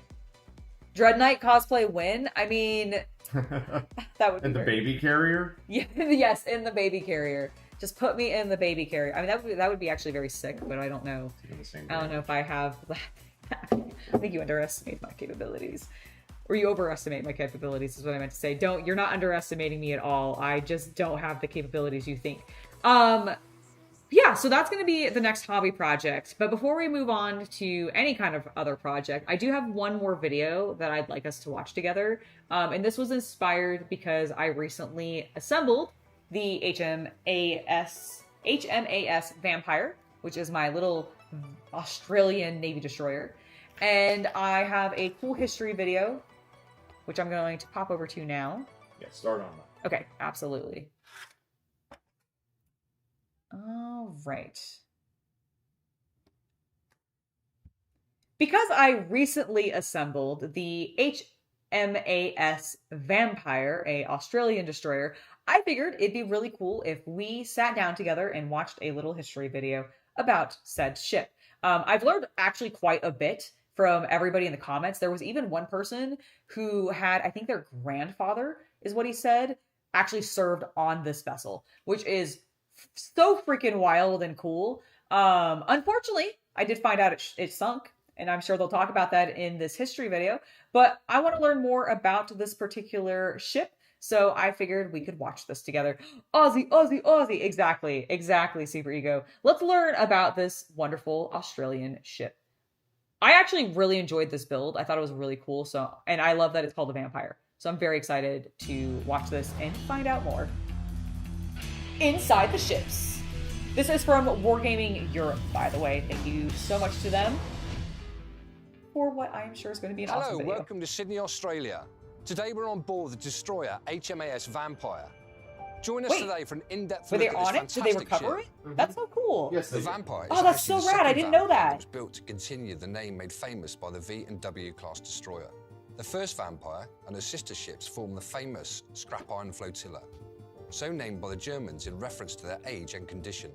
The second Vampire was commissioned to the Royal Australian Navy on the 23rd of June 1959 and remained in service until 1986.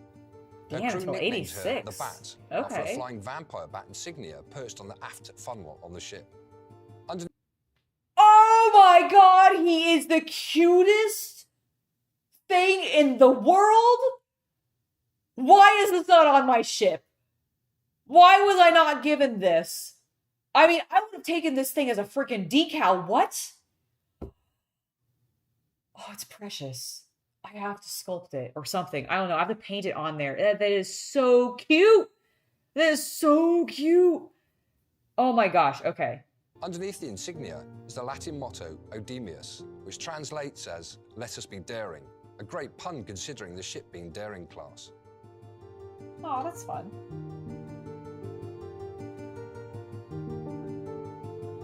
I've heard that the Scrap Iron Fleet was badass. Also, I love that they adopted the name and took it for their own and were like, we don't care that the Germans are trying to insult us.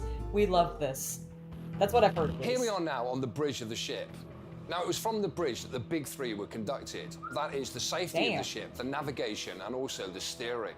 Now, this actual ship, until the refit in 1970, was open and exposed to the elements. Surrounding me, you can see various controls. Taking pride of place in the center here is the ship's compass. Just to my right is the rudder indicator, and across there you can see the engine order equipment.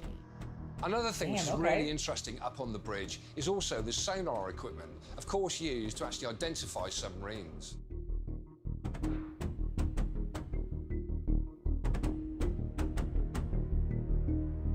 Okay. So,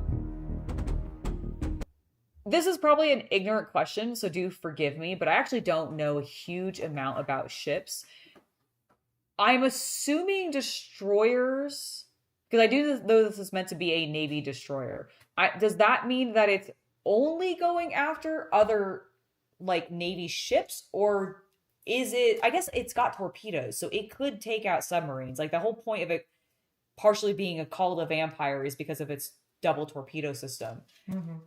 So that makes sense. I don't know why. I was thinking the torpedoes were specifically mostly to take out other ships, but that seems very silly of me now because of course submarines were a thing. Destroyer is a matter of speed, displacement, weight, and crew size. A destroyer could be specialized in submarine hunting or in hunting other ships or being a support vessel for anti-air, theoretically. Even. Oh, okay. So they could have a bunch of different roles. Now, could they end up like ultimately playing? I mean, I'm sure this video is probably, maybe we'll talk about it, but can they play multiple roles? Like, you use the tools you have on hand to deal with the situation. That makes sense. Long history of that. Rats of Tobruk being one of them. Interesting. That's so cool. Yeah, I need to look more into the Scrap Iron Fleet, but like I know the Vampire was part of it, and this is the first of me hearing about it, but it sounded like a really cool concept. Destroyers were designed to destroy torpedo boats, but became torpedo boats themselves. I see. Okay, thank you, Red Panzer. Thank you. That is helpful information. Yeah, because like I feel like I've learned a fair amount about armor since getting into scale models, but like ships I've very much avoided because they've been a little scary to me, I will admit, in regards to the concept of building them because of just how tiny some of their pieces can get. And I really am afraid of like photo etched pieces because I'm afraid of like bending and destroying them because I'm sometimes very heavy handed with my tools and a klutzy like person. So I have fears. So I really don't know a lot about ships. The most I've ever learned was the few times that I've gone to the Arizona Memorial. Like, honestly, that's like the main thing that I know about ships. And that was even just 1 ear in and 1 ear out the other. Because I was 12 or something when I did it. I didn't The care wheelhouse where the actual steering of the ship was carried out, with orders coming from the bridge above. As you can see, it's an incredibly well protected environment. Yeah, I can tell. Also, like, no sunlight.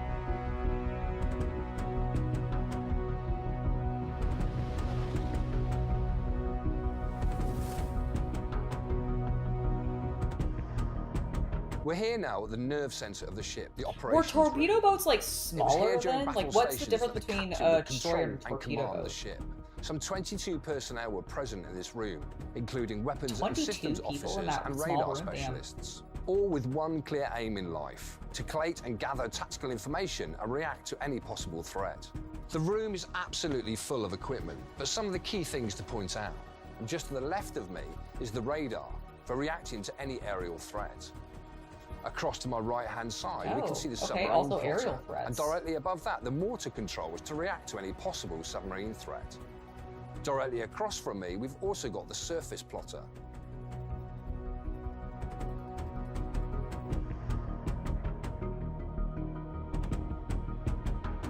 It's amazing how much they would have to pay attention to. This area is where the radio Because they have operators to would maintain care really about communications with below other ships them, around the above world. them, and directly Also, on their one own of the other level. important tasks they had, certainly from a morale point of view, was to receive telegrams for the sailors.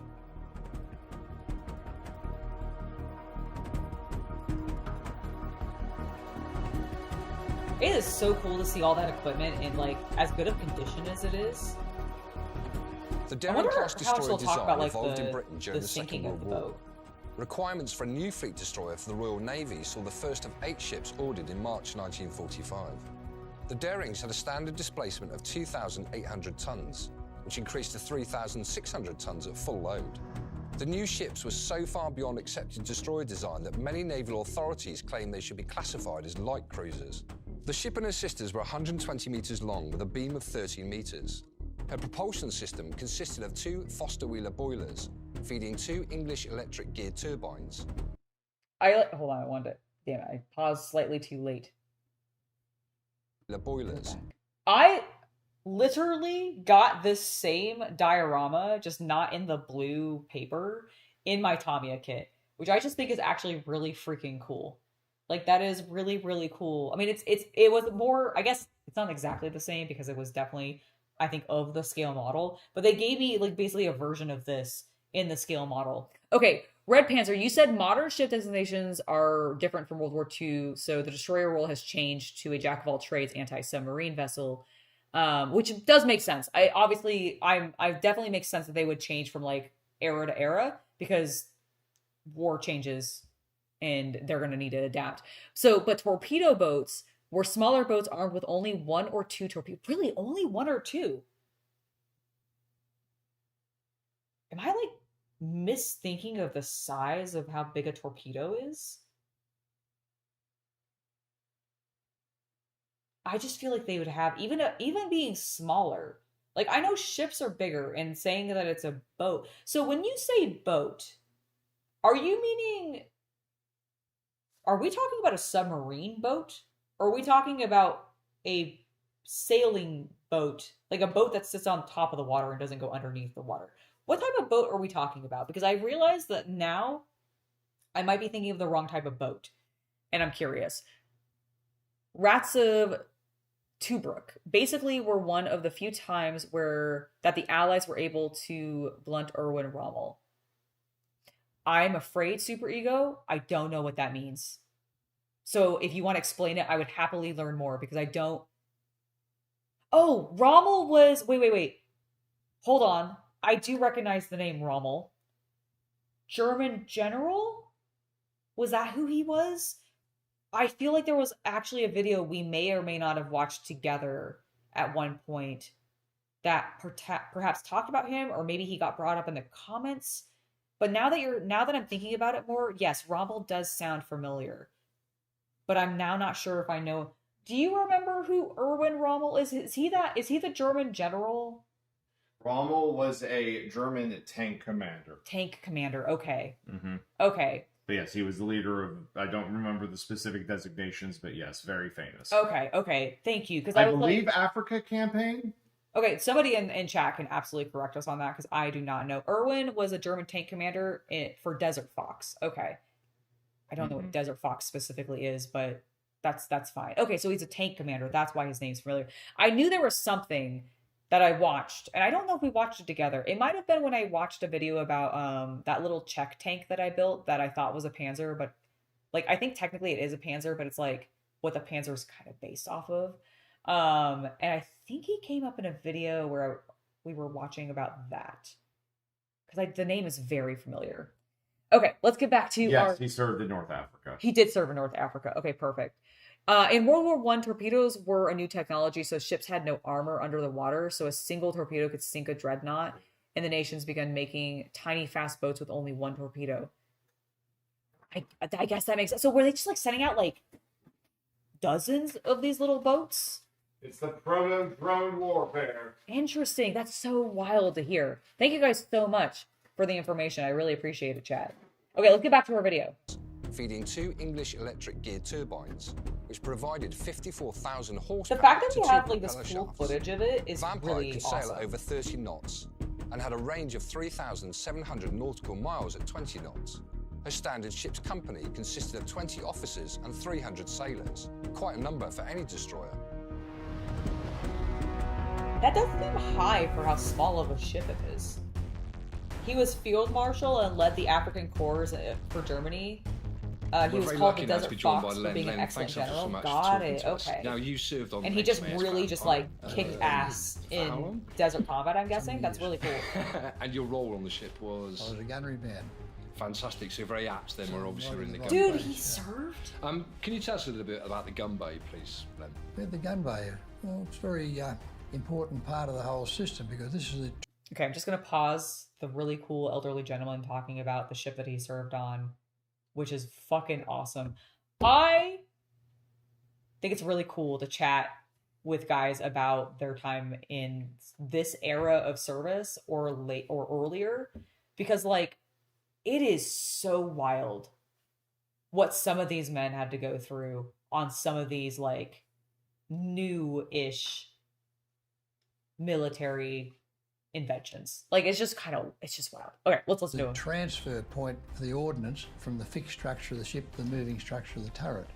Because the turret above is all attached to this, so when this rotates, when the turret rotates, all this rotates with it. Munitions like in it. So you're getting the I bet it's, ordnance like, from the ship into not the active. turret, all hand moved until you're ready to load the guns, and then you've got these hoists here. That's a hoist for the projectile to go up to the gun, and another one behind here for the propellant, which is cordite to go up to the gun. So it all has to be organised around these rings. So if you've got your back to the gun when you're taking the ordnance out of the hoist from the magazine, you turn back around, the gun's in a different position. So you have to put the ordnance the right way around. So the Navy's very good. They put a little cutout on top so you know which way to put the ordnance in, so you don't get it back to front. And we were discussing briefly earlier on about the fuses on the ammunition, various fuses used. So, for example, the one at the moment on the platform there. The one on the ready on the hoist is what's called a time mechanical. It's got a clock fuse, and you set it to so many seconds to detonate after it leaves the barrel. The other type is a direct action, which is this one. Wait, how does it know that it's left the barrel? Like if you're setting a timer in this device, in this torpedo, if you were setting a timer in this torpedo to go off for it after it's left the barrel, is there like there must be a mechanism? Yep. That is so scary. Because what if it gets triggered accidentally prior to it going through the mechanism, and it thinks it's left the torpedo like barrel, but it hasn't, and then it's in your ship?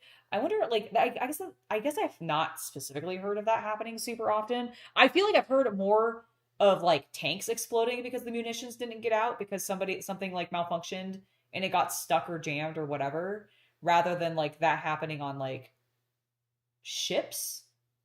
Just because they're huge and there's so many more people working on it, like, I guess in theory, there's more people checking to make sure that it's not doing something stupid. But like, that would be so scary. Also, I want to follow up on what you guys have said. Basically, the Scrap Iron Fleet, which the HMAS Vampire, which we're watching the video about, is part of, were part of the people who were resupplying the Rats of Tobruk while they were being sieged. Ah, okay, so they were support for this other group. Okay, and then Rommel was a big fan of the Australians. He famously said, if I had to take hell, I'd use the Kiwis to take it and the Australians to hold it. Interesting.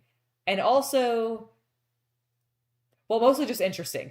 It has a spiral funnel full of gunpowder that ignites when the gun fires and burns to a specific time, then detonates a second charge. But what happens if it like burns faster than the specific time? Like, does that called a misfire? And then you just did boom. Crazy. Requires impact to detonate. And the third one, which we can't display because the Navy wouldn't give us any, that's a proximity fuse. It detonates 20 feet in front of a target. How does it know that it's 20 feet in front of the target? Here we are in the technology that turret, makes which is the end weapons result work of sometimes what you were looking very at fascinating. in the gun bay. And scary. Where the ordnance Very comes scary. up to the turret, the propellant comes up in this hoist here, and the projectile comes up in this hoist. Two loaders are here that take the ordnance out of the hoist and put them on the loading tray, which is in front of us here. Cordite goes on first, then the shell. Once they're on, hands together and strike the rammer, which then, under hydraulic power, I'm throws sure the being down ordnance below up during into the any breech battle absolutely and was shuts hell. the breech. I'm sure being When in the any gun battle fires, period, no matter the gun where you are, recoils, probably spits sucks. the empty out and recocks the rammer.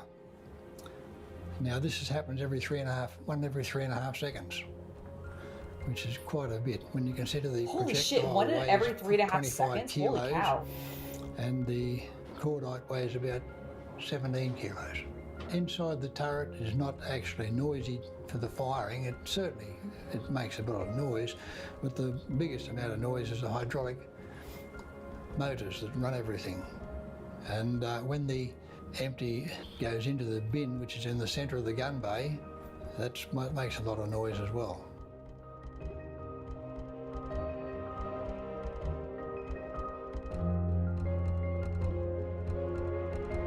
Imagine being crammed on one of these boats, on one of these ships, 300 other men. This is the captain's day cabin, and as you can see, it's full And of just having home to walk comforts, through those something which the slim majority of the aisles. crew didn't have.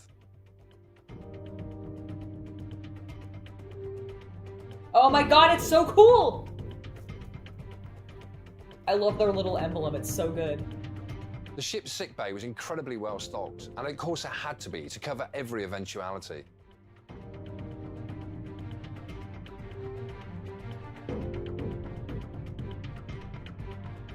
It's honestly more open than I expected for a sick bay on a ship.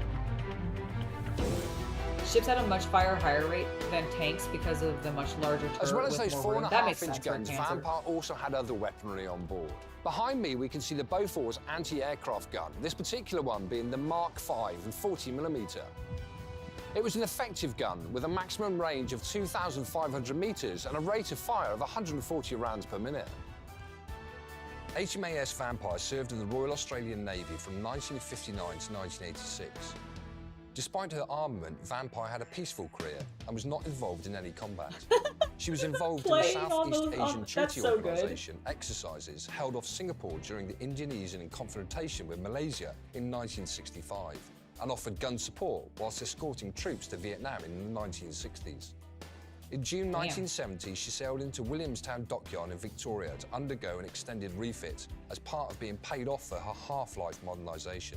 She received new gun turrets and fire control systems, new aircraft warning and navigation radar. We plus are replacement of a looking at World major War II portion of the airships. superstructure, including a Specifically closed the bridge. HMAS Her old Vampire, funnels were replaced which with I new recently ones. built. The Pentar torpedo mount was removed and a new radar suite was installed to stay relevant to changing times. That's not on my HMAS ship, I have the Vampire older was version. decommissioned on the 13th of August 1987.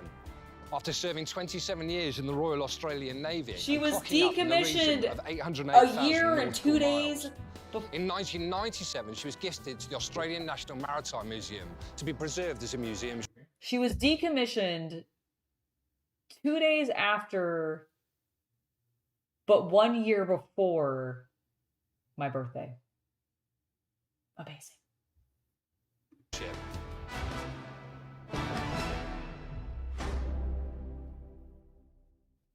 Oh, and that was the end. Excellent. Honestly, I learned a lot. That was so cool. Also, I think the vampire is so neat. I really liked all of this. One, I loved being able to look at the actual turret system, like seeing this like round contraption that the actual torpedoes got loaded onto and then got fired from. Really cool. I love that he was like, yeah, the Navy won't let us have that one. We're not allowed to have that one on display, but we've got the other two and they're cool. But the third one we can't have that one. They didn't give us any of those. I think this is so neat. I wonder if they do tours.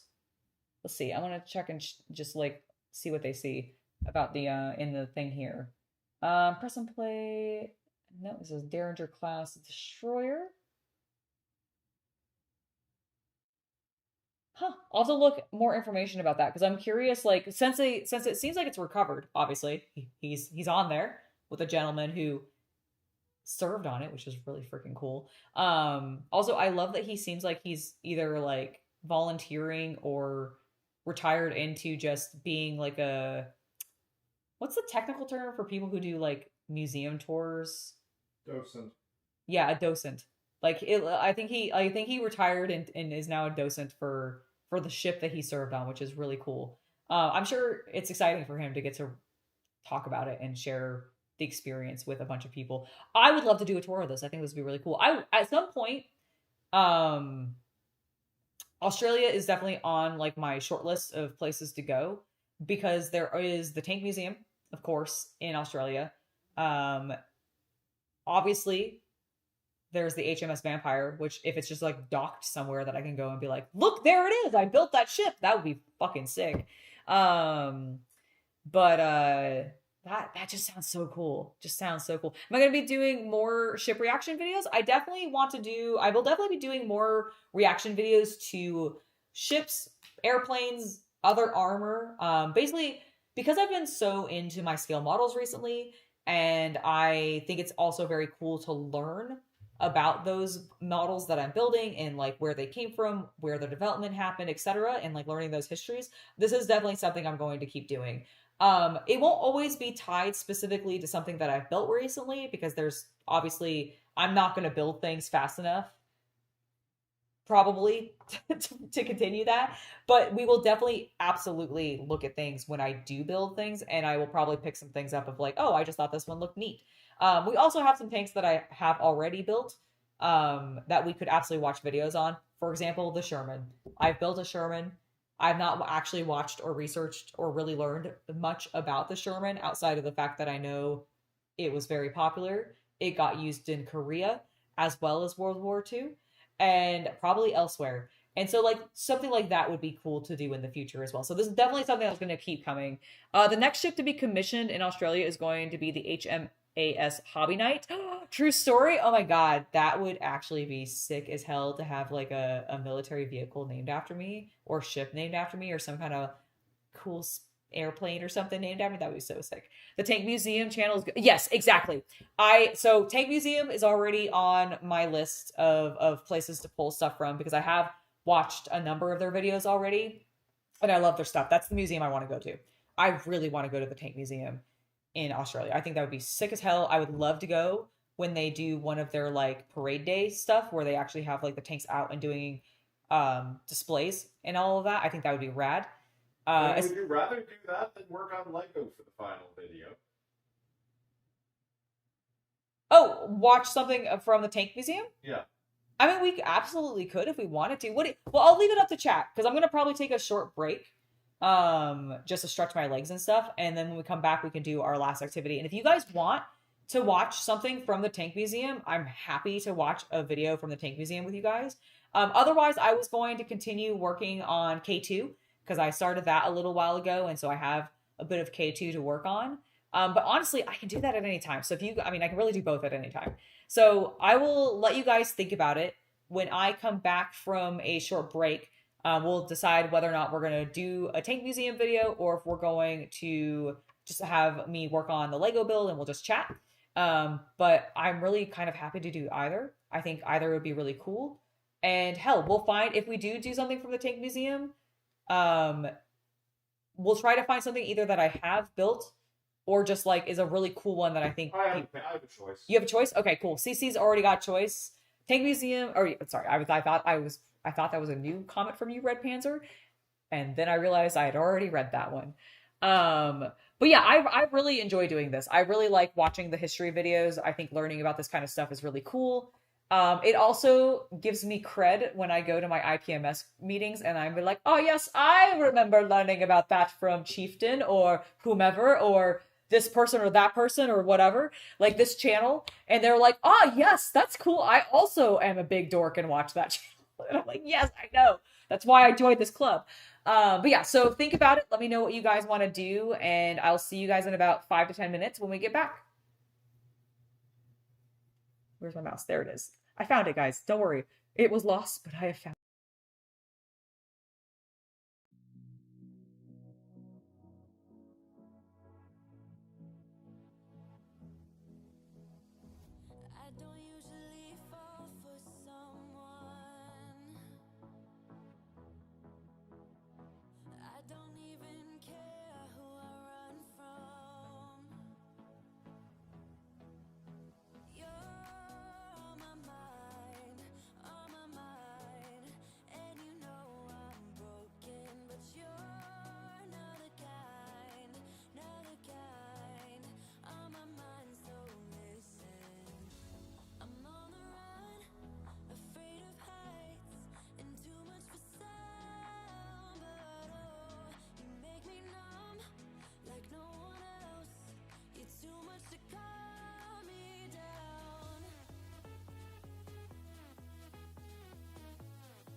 Hello, ladies and gentlemen, I am back, and guess what I realized on my break that I hadn't done like a goddamn moron? I didn't turn on my mic. I mean, you guys were able to hear me fine because the DJI, which is what I'm using to like my mic through, like the lav through, also has a microphone on it and it's decent.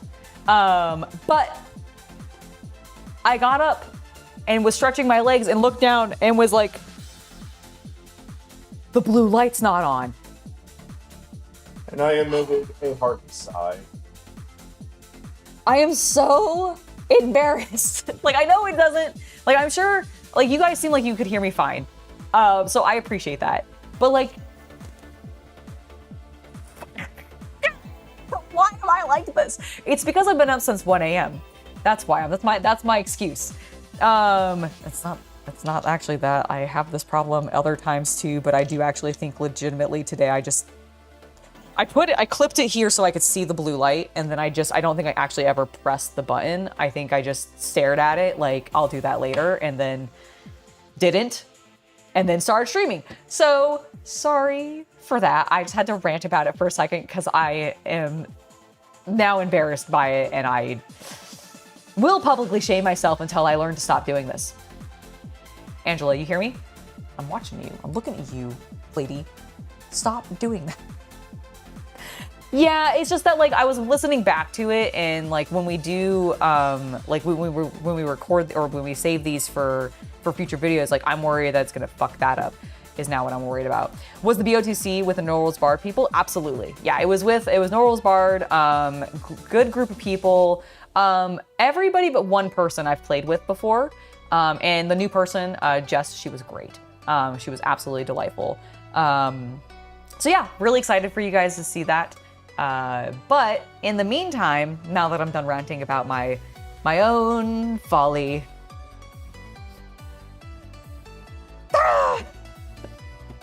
I think what we're going to go ahead and do is, because we're in the mood for it, we will go ahead and continue our history lesson.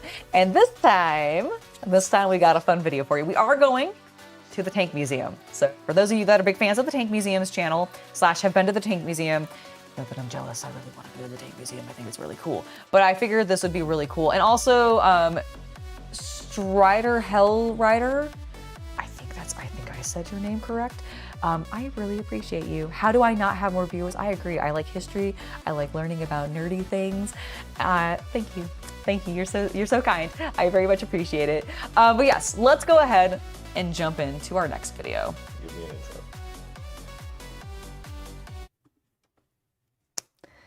Today, I want to go ahead and cover two tanks. We talked about which tank we should look at next, and the T-34 and the Sherman both came up, and I was like, you know what?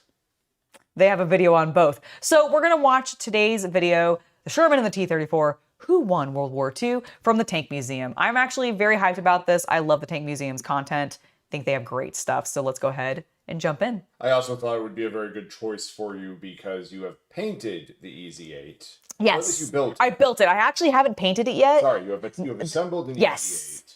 And the T-34 is on your to-do pile. Yes, it is. While it did not win the vote in my most recent poll of which tank I should build and paint, which ended up being the R-35, my little French tank, I did have the T-34 up for that option, and it was a very close running for it, but it did lose. To the R-35. But today we're going to watch a video on the Sherman and the T-34 from the Tank Museum. I've watched a number of videos from these guys. I really like their stuff. So without further ado, let's go ahead and jump in. I should also, before I begin this, maybe put my headphones back in. Two tanks won World War II. The Soviet T-34 and the US M4 Sherman. We've done films on both, and both had a dramatic impact on the course of the war. But we've never... This is why I want to go, okay, really briefly, before they get further in, this is why I want to go to the Tank Museum. I want to go to the Tank Museum specifically when they're doing whatever this particular event is, where they bring out all of the functioning tanks and they get to ride them around.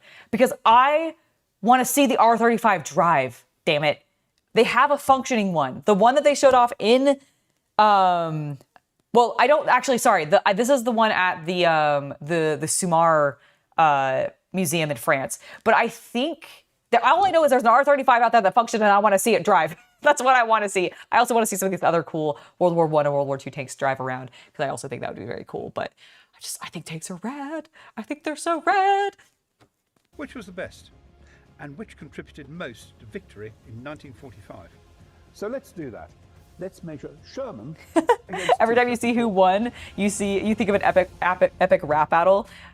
I would watch a rap battle between the Sherman and the T-34. In 1936, the Red Army had the biggest tank fleet of any army in the world.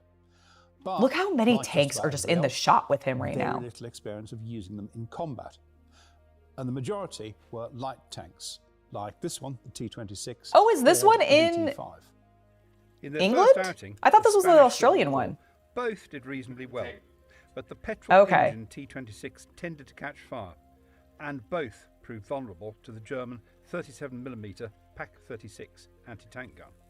Across the Atlantic up to 1939, the US... That is a diorama I want to recreate. And the ones they had were... I bet somebody has. They didn't think they'd need them, as the US government had no intention of getting involved in anybody else's wars. With the German invasion of Europe and the shock of Pearl Harbor, everything changed. In the Soviet Union, the Red Army decided it needed a shell-proof tank. Trying to upgrade existing models was never going to work, so Mikhail Koshkin, lead designer at the Kharkiv tractor factory, came up with a design that would be T-34. The new tank was robust, reliable, and it had a number of innovative characteristics. Sloped armour, Christie suspension, and it was powered by the Kharkiv V2 diesel engine. No more highly inflammable petrol. Koshkin fought off opposition from the rival Leningrad Kirov factory team working on the KV-1 and attracted Stalin's attention by driving two T-34s for 1,200 kilometers from Kharkiv to Moscow and back, an unheard of feat at the time. Koshkin that sounds like a long distance for like a tank in this era. He'd contracted pneumonia in his epic drive across country. It's worth wondering whether his death was an indicator of the brutally harsh conditions for T-34 crews. The T-34 got the green light in September 1940, but production was soon interrupted by Operation Barbarossa. The main tank factories were overrun and had to be moved 1,600 kilometers east and rebuilt from scratch. This was a brutal Whoa, I didn't know that. I did know that they got moved because of like the German invasion into Russia, but I didn't realize they like I know there were disruptions. I didn't realize that the tank like factories had to physically be moved and like reconstructed basically from scratch for them to be able to basically pump out even more T-34s. I mean, eventually it worked in their favor, right? Like they just pumped out so many that they completely overwhelmed the Germans, like especially when we got to Stalingrad. But like, damn, okay. When that was done, T-34s were produced in their thousands. One design, all the same, an endless stream of heavy metal heading for the front line. I'll admit, they look really cool and impressive, like standing all next to each other in a line like that. T-34M would never see the light of day. The design would have solved some of the T-34's flaws that we'll come to shortly. For the Americans, the process was quite a bit more complicated. And this is the difference between the two countries. I assume he must talk about it in their other T-34 video, but like, why did the T-34M not come to fruition? Especially considering like Russia then continued to supply armor to a lot of outside countries who were involved in conflicts as a way to spread, you know, their own doctrine, as well as to say FU to Western powers and everything. Because like America did the same thing, not denying that. So why would they not have gone ahead if it was going to solve problems that the T-34 had? Why even if like post-World War II, when they may have still been producing tanks heavily because they were, again, supplying them to other places, like why would they not just go with it? I'm curious. I'll have to watch that video at some point. The USSR was a totalitarian dictatorship. Stalin, Beria, and their chums ruled the military-industrial complex with ruthless, brutal force. If they wanted an entire new city, Chelyabinsk, built to build tanks, it happened. The USA didn't work like that. The US Army Ordnance Department came up with a basic design for the Sherman. This was then refined at the Rock Island Arsenal, but once the major industrial giants, Chrysler, Ford, the railroad manufacturers, took over, they wanted to do things their own way. Now, to some extent, you can It's very understand American. why. The original Sherman engine was a Wright design. Holy but shit, there's no that's way a huge. company like Chrysler, say, are going to retool their entire she said. production facility to produce somebody else's engine when they could make one of their own that worked just as well. And that includes this. This monster is the Chrysler A57 Multibank. What it is, looks very complicated. It's just very funny to me that I'm looking at an engine designed by Chrysler, who I think of as like, am I wrong? They're Cadillac, right? They make like the Cadillac. Am I wrong about that? Chrysler makes cars. Well, I know they make cars, but like, is the Cadillac not a specific type of car? Or am I misremembering? Like, does Chrysler not make what people turn into lowriders? Is that the... Cadillac is General Motors. Oh, Cadillac is General Motors. Okay, sorry, my apologies then. What is the one that Chrysler makes? Like, what is the famous, like... Because I know they make one. The T-34M was intended to have a 57 millimeter size Zeiss 4 gun, but by then the 85 millimeter Zeiss 5 gun was available, so they made the T-34-85 instead. Oh, okay, so they just basically skipped a generation is more so what that is, rather than like, okay, I understand. Chrysler was like the Imperial. Okay, got it. Like, more of a, like, think mafia car. Okay, thank you. That is kind of what I was thinking, but like for some reason I was also thinking the lowrider was also theirs for some reason, so my apologies for that. Okay, so it is the mafia car style, like the classy black like sedans. Yeah, okay. And then they made this gigantic monstrosity with what looks. I like that there's like pink fixtures on it. I don't know what those are. I don't know if they're meant to be colored pink or if they just like faded and then they were previously red, but like they're all very peachy. I love it. Put together around a single. But this is on the engine. It wouldn't be seen. This M4A1 is a very early prototype. It was the second off the production line, and it's actually the earliest surviving Sherman anywhere. Whoa, that's cool. A number of features here that you won't find on later tanks as well. So, twin hull machine guns, rotor sight for the gunner, and this small return roller is actually sitting on top of the suspension bogie. These are all things. It's 5 common car engines linked together with an adapter crankshaft. In fact, I mean, it might before be. long, numerous companies were making their own versions of the basic design. Impalas Even are for the underlying lowriders. construction Okay, thank methods you. are changing depending on which factory it was made in. So there were Shermans with welded, cast and composite hulls, mixed and matched with 4 different engine types. Did it matter? No, because every factory was... I actually didn't realize that the Sherman came with literally 4 different engine types because of the American car companies so good that spares and rail companies, I guess. Back in the USSR, a raft of simplifications to speed up production aside, every T-34 was practically the same. The exception to this was the turret. Now, this varied in construction technique depending on the factory. So you get cast, welded, drop forged, and it... Okay, I'm sure he's going to talk about this in probably a minute because we are literally comparing the two and being like, which one won the war. But I could definitely see an argument for why the Sherman... Like, it's very interesting to me because obviously I think the Sherman was probably still very, like, powerful and capable because, well, I mean, we know it did well in the war and everything. Hindsight is great like that. But But the fact that they did have 4 different engines in them must have made maintenance and repair a pain in the fucking ass for like anybody who was doing armor repair at that time. Because if you end up like, you're having to learn 4 different engines. I mean, hopefully they were like keeping tank command groups with the same types of engines. Like they would hopefully like, okay, you get all the ones from Chrysler, you get all the ones from Ford, you get all the ones from the rail company. Like, and they end up going in the same squad, so the one mechanic has, or the multiple mechanics, however many there are like, cool, I have to know this one, and I'll maybe learn the other ones in case I run into those. But like, this is the one my squad is running with. But like, yeah, the fact that T-34s do have the advantage of they are literally identical. If you can fix one, you can fix them all, is probably a really solid advantage they had. It would improve over time. From the early war 2-man turret, with one big hatch, like ours. Then you get the In your opinion, the T-34 won simply because the Soviets won the war? That's valid. 3-man models with an effective commander's cupola.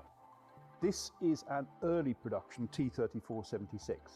It was actually captured by the Finns off the Red Army in what's called the Continuation War of 1941. So it's quite typical of the sort of tank that would be facing the Wehrmacht in Operation Barbarossa. And let's face it, for 1941, this is an exceptionally good tank. They certainly gave the Germans a nasty shock during the early days of Barbarossa. In the words of General de Panzertruppen, Friedrich von Mellenthin, it was better. Damaged Shermans were provided so fast that crews just got another new one. So they were like, screw it, we don't even need to repair them, just get them a new one. That's very American. That's a very American tactic. Deep battle, rapid encirclements, trapping, destroying enemy formations. And the T-34 was excellent in that role. It was powered by the T-34's expected lifetime was only 6 hours? Quite a lot of advanced God, that is like, think about that. That is such a freaking death sentence for the... to the sort of things you find in a modern... No shit, yeah, no, it definitely feels like a Stalingrad tactic. Fluctuate over time. There were some early problems with gearboxes, for example. But generally speaking, the T-34's mechanicals were simple, reliable, easy to maintain in the field. It's sometimes referred to as tractor mechanics. But the thing that did give this tank a major advantage, the tracks and the suspension. They used Christie suspension, big wheels and big springs. This is the system used by some of the fastest tanks in the period. Holy shit! Oh my god! I didn't know they could move that fast. That was insane. What? Hold on. Okay. They used Christie suspension, big wheels and big springs. This is the system used by some of the Look how fast it's going. Look how fast it's going. Okay. It's probably not actually that fast. That seems so fast, though. That's crazy. This was matched with wide, aggressive tracks. No rubber track pads. Who needs roads? There wasn't much tarmac in the USSR anyway. Now, back to the Sherman. The T-34 had a top speed of 55 kilometers per hour? Holy cow. And they did a pretty solid job. What is the fastest tank ever made? Sherman was renowned for its reliability.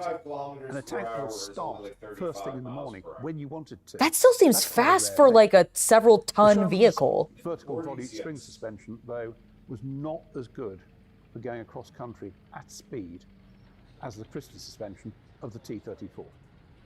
The tracks were the big difference, though. Narrower and with track pads. They didn't tear up the roads, but were nowhere near as aggressive as the T-34 tracks. Looking at the horrific conditions on the Eastern Front, especially in winter, it's hard to imagine the early Shermans pulling off the Soviets were just like, we don't care, we don't have roads, make them as heavy and brutal as possible. In Stalingrad. The Americans realized that this was a problem. And in 1944, the BT-5, which got us a top speed of 72 kilometers per hour. Okay. We counted Abrams can go up to 95. What that meant? Miles or kilometers? Okay, damn. Sherman's ground pressure was now lighter. Doesn't the Abrams technically count as like a The next big innovation for the T-34 is sloped armor. Like, I didn't think It's it not counted quite as the like first pure of the armor though. features, but it's the first serious Oh, is production. that what it is? Now, the thing about sloped armor is not only does it increase the likelihood of ricochet for an incoming round, it also increases the line of sight thickness of the armor. What was I know sloped armor ended up becoming more of a thing, I think, in World War II.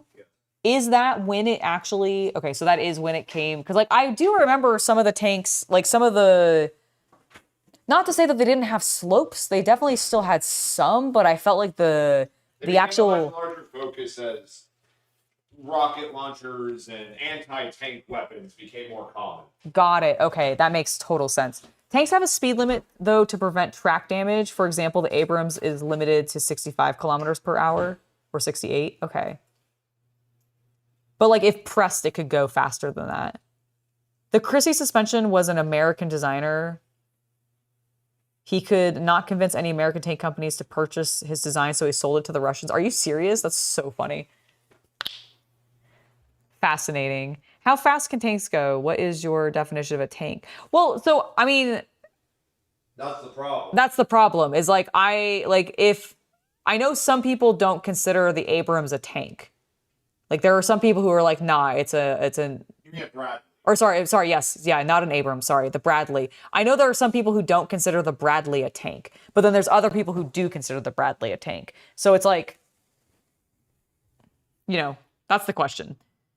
Let's get back to the video. So if you've got 45mm slab of armor, incline it backwards at 60 degrees, that becomes 75mm of actual protection. The downside is this makes the fighting compartment a lot more cramped because the hull slopes inwards. But why they put the driver's hatch slap bang in the middle of the glacis is quite beyond me. I mean, it's an enormous weak spot. They might as well have painted a big bullseye on the front of the tank. Aim here. That aside, the T-34 was actually very well armoured for its time, and it would go on to influence other tank designs. I mean, realistically, where else would you expect them to put it? Sherman hulls came as cast, welded and composite types, depending on the manufacturer, and each of these approaches had pros and cons. Shermans with cast hulls like this one were on average 10 to 15% thicker, and the smooth rounded surface, lack of joints, helped deflect incoming rounds. Casting was in many ways a simpler method of construction than welding. However, fewer factories were equipped to do it, and cast hulls were less consistent in hardness, and they were more difficult to repair. Welded armour, rolled homogeneous plates with welded joints, scored against all these points. It is more consistently hard, it's easier to repair, and it's a more straightforward production process. The problem, though, really... I didn't realize how varied the Sherman actually was in its production. Or cast construction, they're all quite tall for their size. And what that is all about is the need for the drivetrain to pass under the turret basket. Now, the slope on the glacis is pretty good. You've got 51mm of armour, sloped back at 56 degrees. That gives you 90mm line of sight protection. That's not bad at all. But on the side here, that's vertical and it's only 38mm thick. Ammunition was stowed immediately behind the side armour, and shell propellant was the major source of fire. This gave rise to a common idea amongst crews that the Sherman burnt easily. Attempts were made to improve the situation with applique armour patches, issued to vehicles already in theatre as Blitz kits. But the problem was only really nailed in 1944, when newly built tanks introduced wet stowage. These surrounded the ammunition with bins filled with water and glycol. However, these weren't something you could add in the field, and most World War II Shermans didn't have them. Early Shermans had... I wonder if that's something you saw more in the ones that ended up going to Korea. Wide. And in addition to that, the loader didn't have a hatch of his own in the turret roof. And that meant he had to duck under the gun and follow the gunner and the commander out. That meant that bailing out in a hurry was extremely difficult. Now, Shermans built from 1943 onwards have an extra hatch for the loader in the turret, and that partly solves the problem. But the big improvement came when they reduced the slope of the glacis from 56 to 47 degrees. Doesn't make much odds in terms of protection, but what it did mean is that first of all the glacis, that's now one piece instead of 5, which speeds up production. Yeah, going from 5 pieces to 1, that's nice. 24 by 19 inches, considerably larger. So with good size sprung hatches, getting out of a Sherman in a hurry was now much easier. And that, in a nutshell, is the story of Sherman development. Constant innovation, making life easier for the crews, and also making production more efficient. I do wonder how much they actually continue to innovate on it, because it was used in future conflicts. Was an absolute nightmare. There's no turret basket, so the crew have to scramble. I really like the green color the T-34 is painted in. And the poor old co-driver, he doesn't have a hatch at all. But it's a bit more saturated than I feel like the Sherman is. Nobody was asking the opinion of T-34 crews, and consequently, nothing changed. And finally, the gun. Yeah, that's valid. The early T-34s. Why would they? I'm not really sure Russia cared. 2mm F-34 gun. That was actually quite effective. At 1,000 meters, firing an APHE round, this would penetrate up to 55mm of vertical rolled homogeneous armor. That was fine for dealing with the early Panzers, but with Tiger or Panther, it really wasn't good enough. And this is where the rigidity of the Soviet system becomes a real disadvantage. Stalin in particular was against any change that disrupted tank production, and it took the major losses at Kursk in the summer of 1943 to change his mind. It wasn't until early 1944 that the 85mm ZIS-353 gun was finally installed in the T-34-85. That is such a this big... was capable of penetrating up to 95 missile, I guess? It had taken a lot of wrecked tanks and a lot of dead crews to get this far. What are the giant bullets that go in a tank's like main gun called? M3 gun, which fires a very good high I feel silly asking this because I feel like I should know this. Shell, thank you. I was like, but I'm blanking on the term for like what. Look at the size of the shell. It's the same length as his leg. I think that would come up to like my hip. That is wild. But certainly by mid-war, its armor-piercing qualities are a little bit lacking. So it's then, 1944, it is upgunned to the 76mm M1 gun. And this round will penetrate up to 92mm of armor. The Sherman's M70 series telescopic sight came with high-quality optics and a well-designed reticle, while the gun mount had a gyro stabilizer in the horizontal plane. The Sherman's 5-man crew also meant there was a dedicated commander, gunner and loader. No doubling up of roles. Situation awareness was helped by the well-designed commander's cupola with multiple vision blocks. The T-34-76, by contrast, had cruder sights and a 4-man crew in which the commander had to double as gunner. There was no turret basket, so the crew had to move around as the turret traversed. And the ammunition stowage was just chaotic, almost all of it in wooden boxes under the floor. Good lord, that sounds dangerous. This meant the Sherman had faster target acquisition, a better rate of fire, and was better at long-range gunnery and first-shot accuracy. The T-34-85 was an improvement. Got a 5-man crew in a bigger turret. Yeah, massive. Chaotic internal arrangement still posed. What a great diorama. So those or diagram, I guess. Now let's see how they measure up in combat. Before we find out, if you want to see both T-34 and Sherman in action, then make sure to get your tickets for Tank Fest 2026. The world's biggest... I want to go to Tank Fest. ...will be taking place from the 26th until the 28th of June, right here in Bovington. You won't want to miss it. Now, back to the video. Bovington? 50... Bovington.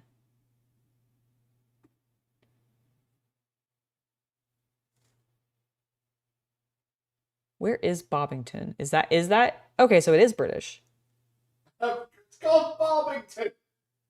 I know though. I didn't know if it was Australian. That's why I was like that. That's why I was confused. 45,000 lost.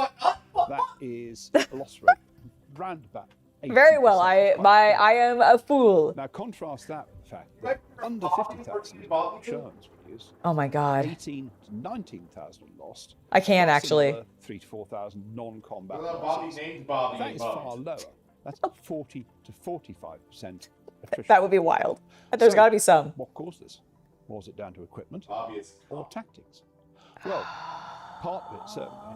The big part is down to scale. You have to remember the Wehrmacht deployed 100. Oh, is that where they unveiled the Challenger 3? I actually do think I had heard about that, but I didn't realize it was at Tank Fest 2026.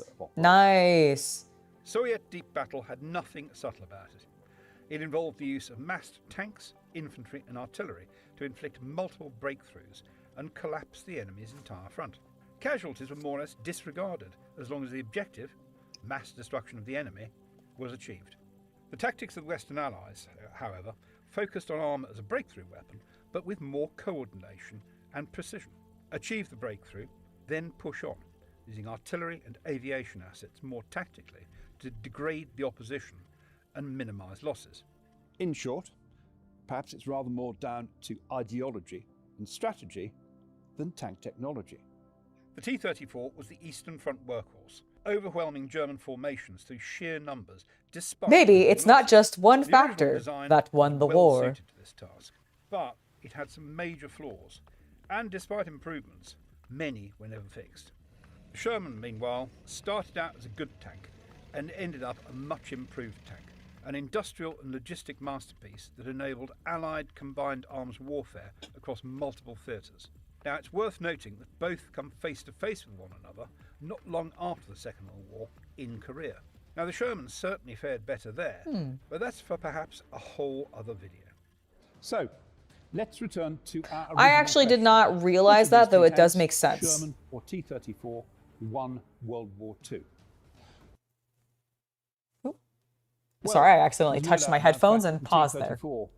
Especially for that early war period, is an exceptional tank. It was a nasty shock for the Wehrmacht in 1941. If, on the other hand, I was a tank crewman, I'd like to be in one of these, a Sherman. It is better in terms of build quality, reliability, survivability, a whole host of good things about it. And that is largely thanks to an industrial system always looking to improve. Would World War II have ended quicker if the Red Army had been equipped with Shermans rather than T-34s? That's almost impossible to say. Would fewer young... That's why we have historical war games, to try that out and figure it out. Agonizing deaths, if that had been the case? Probably so. Would Stalin have cared either way? Probably not.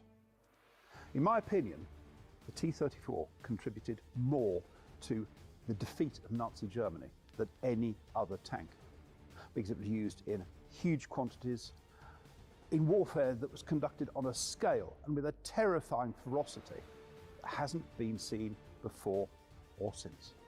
But what do you think? You can join in the debate in the comments below. Remember to like this video and subscribe to our channel for more of our content. Sick. All right, I thought that was really cool. I do like that he's like at the end, he's like, well, the T-34 did fight more Nazis because, you know, Stalingrad. He didn't outright call out Stalingrad, but he was like, I mean, they made an ass ton of them, and my gosh, did they go after the Germans, and all of their allies, all of the Axis powers. Honestly, really good video. I'm curious, what do you guys think? Do you think it was the T-34 or do you think it was the Sherman? Which do you think is the better tank? Let me know down in the comments below. I think both tanks are actually very cool. And honestly, I was actually going to ask when he thankfully answered my question before I even got it out of my mouth. I was going to ask, like, did the T-34 and the Sherman actually ever, like, butt heads, like, officially? Because I know, obviously, like, I don't think there was much happening during the Cold War since that was just... Yeah, Korea is where, that's what he said. He did say it was in Korea. Which makes sense because I assume Russia was giving tanks to North Korea. Oh, yeah. Yeah, okay, that's what I assumed.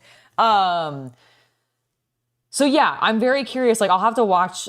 Like, I wonder if they did another video about that, because I would actually be curious, like, in a head-to-head combat, especially since he made a point that the Sherman was actually being innovated on and updated and changed, whereas the T-34 was like, nah, Stalin said it's this, and therefore it will remain this. And so I'm curious to see like how it actually did in Korea versus each other. But I definitely enjoyed the history lesson about the Sherman and the T-34. Did not know some of them could move so fast. Like that's like, I know it's still not like going like crazy fast and compared to like how fast cars can go modernly.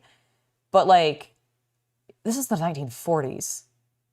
That's terrifying. That big honking several ton vehicle barreling towards you, even at 35 miles per hour or 60 kilometers per hour, or however it was, like everything in North Korea was Russian. Okay, that kind of makes sense. I assume they didn't have much of their own technology, to be honest, but I wasn't 100% sure. I should know that better, though. I have watched the entirety of MASH, and I'm pretty sure I don't know if they talk really that much about the covering North Korean battle.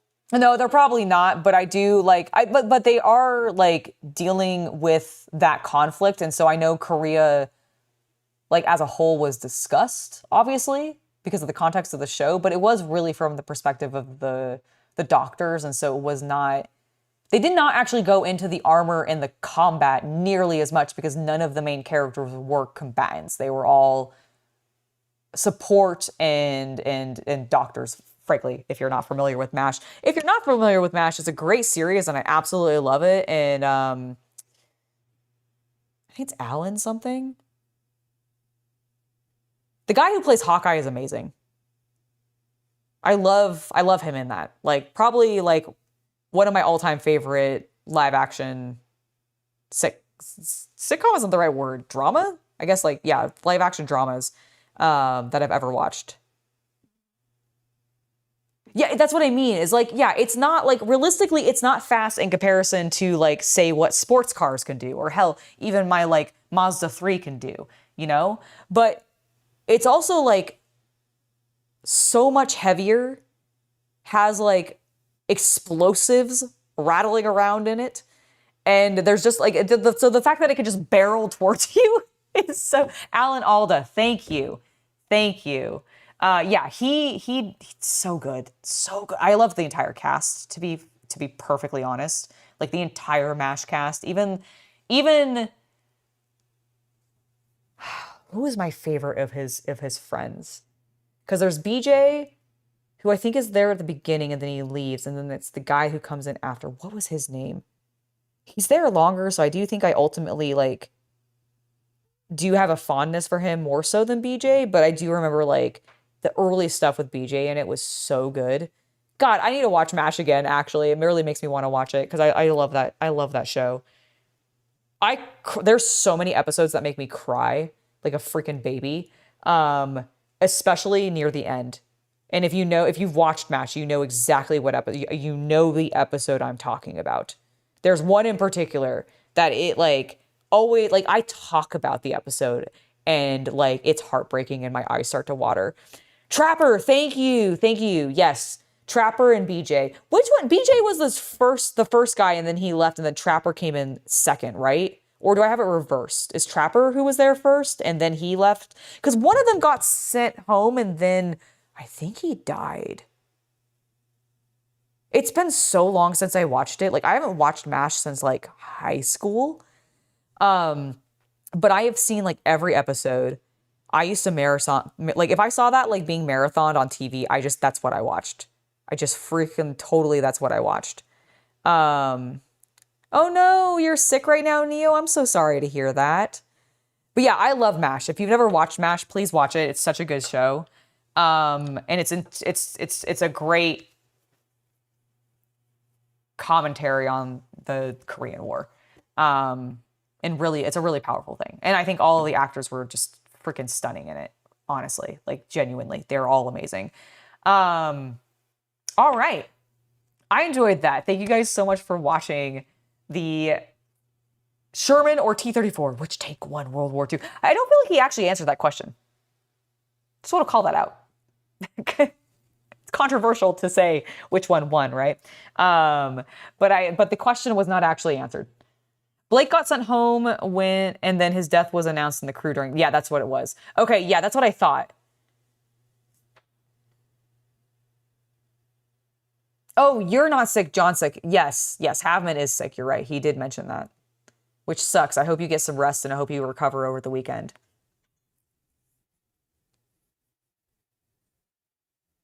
He said the T-34. Well, he said the T-34 because it fought more Germans. But then he followed that up by being like, but I also think this one innovated, and then also I'd rather be in this one. So like, I don't know. I feel like that's still kind of like him saying, well, both were really great. But you know what? That's valid. The T-34s did do a lot of work, didn't they? Specifically the crew inside the T-34s, let's be real. It was definitely their doing and not just the machine. The machine is just a machine. Unlike... Oh, yes, absolutely. Yeah, let me go ahead and switch over to full screen.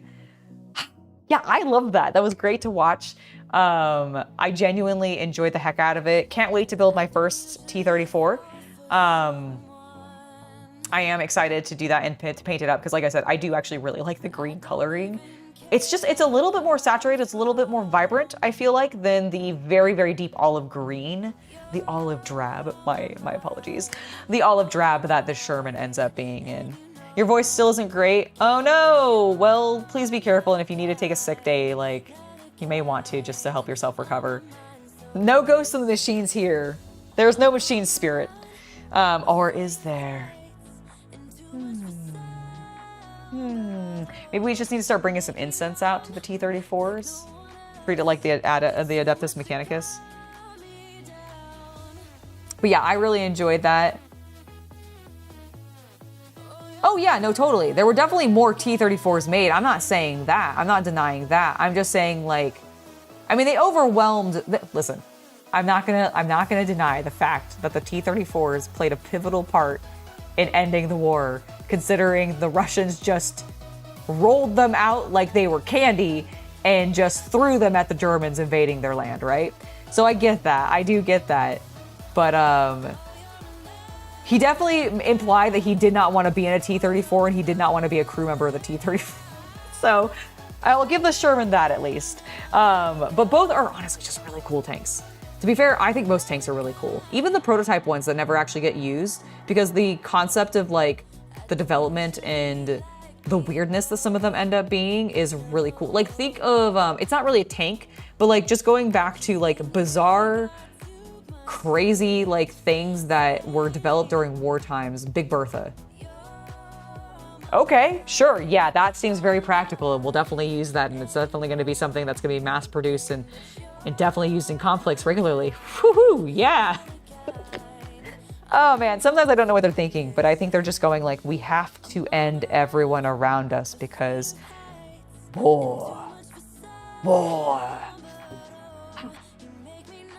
As traumatic as it is, there's a lot of very like fascinating things that happen around those conflicts.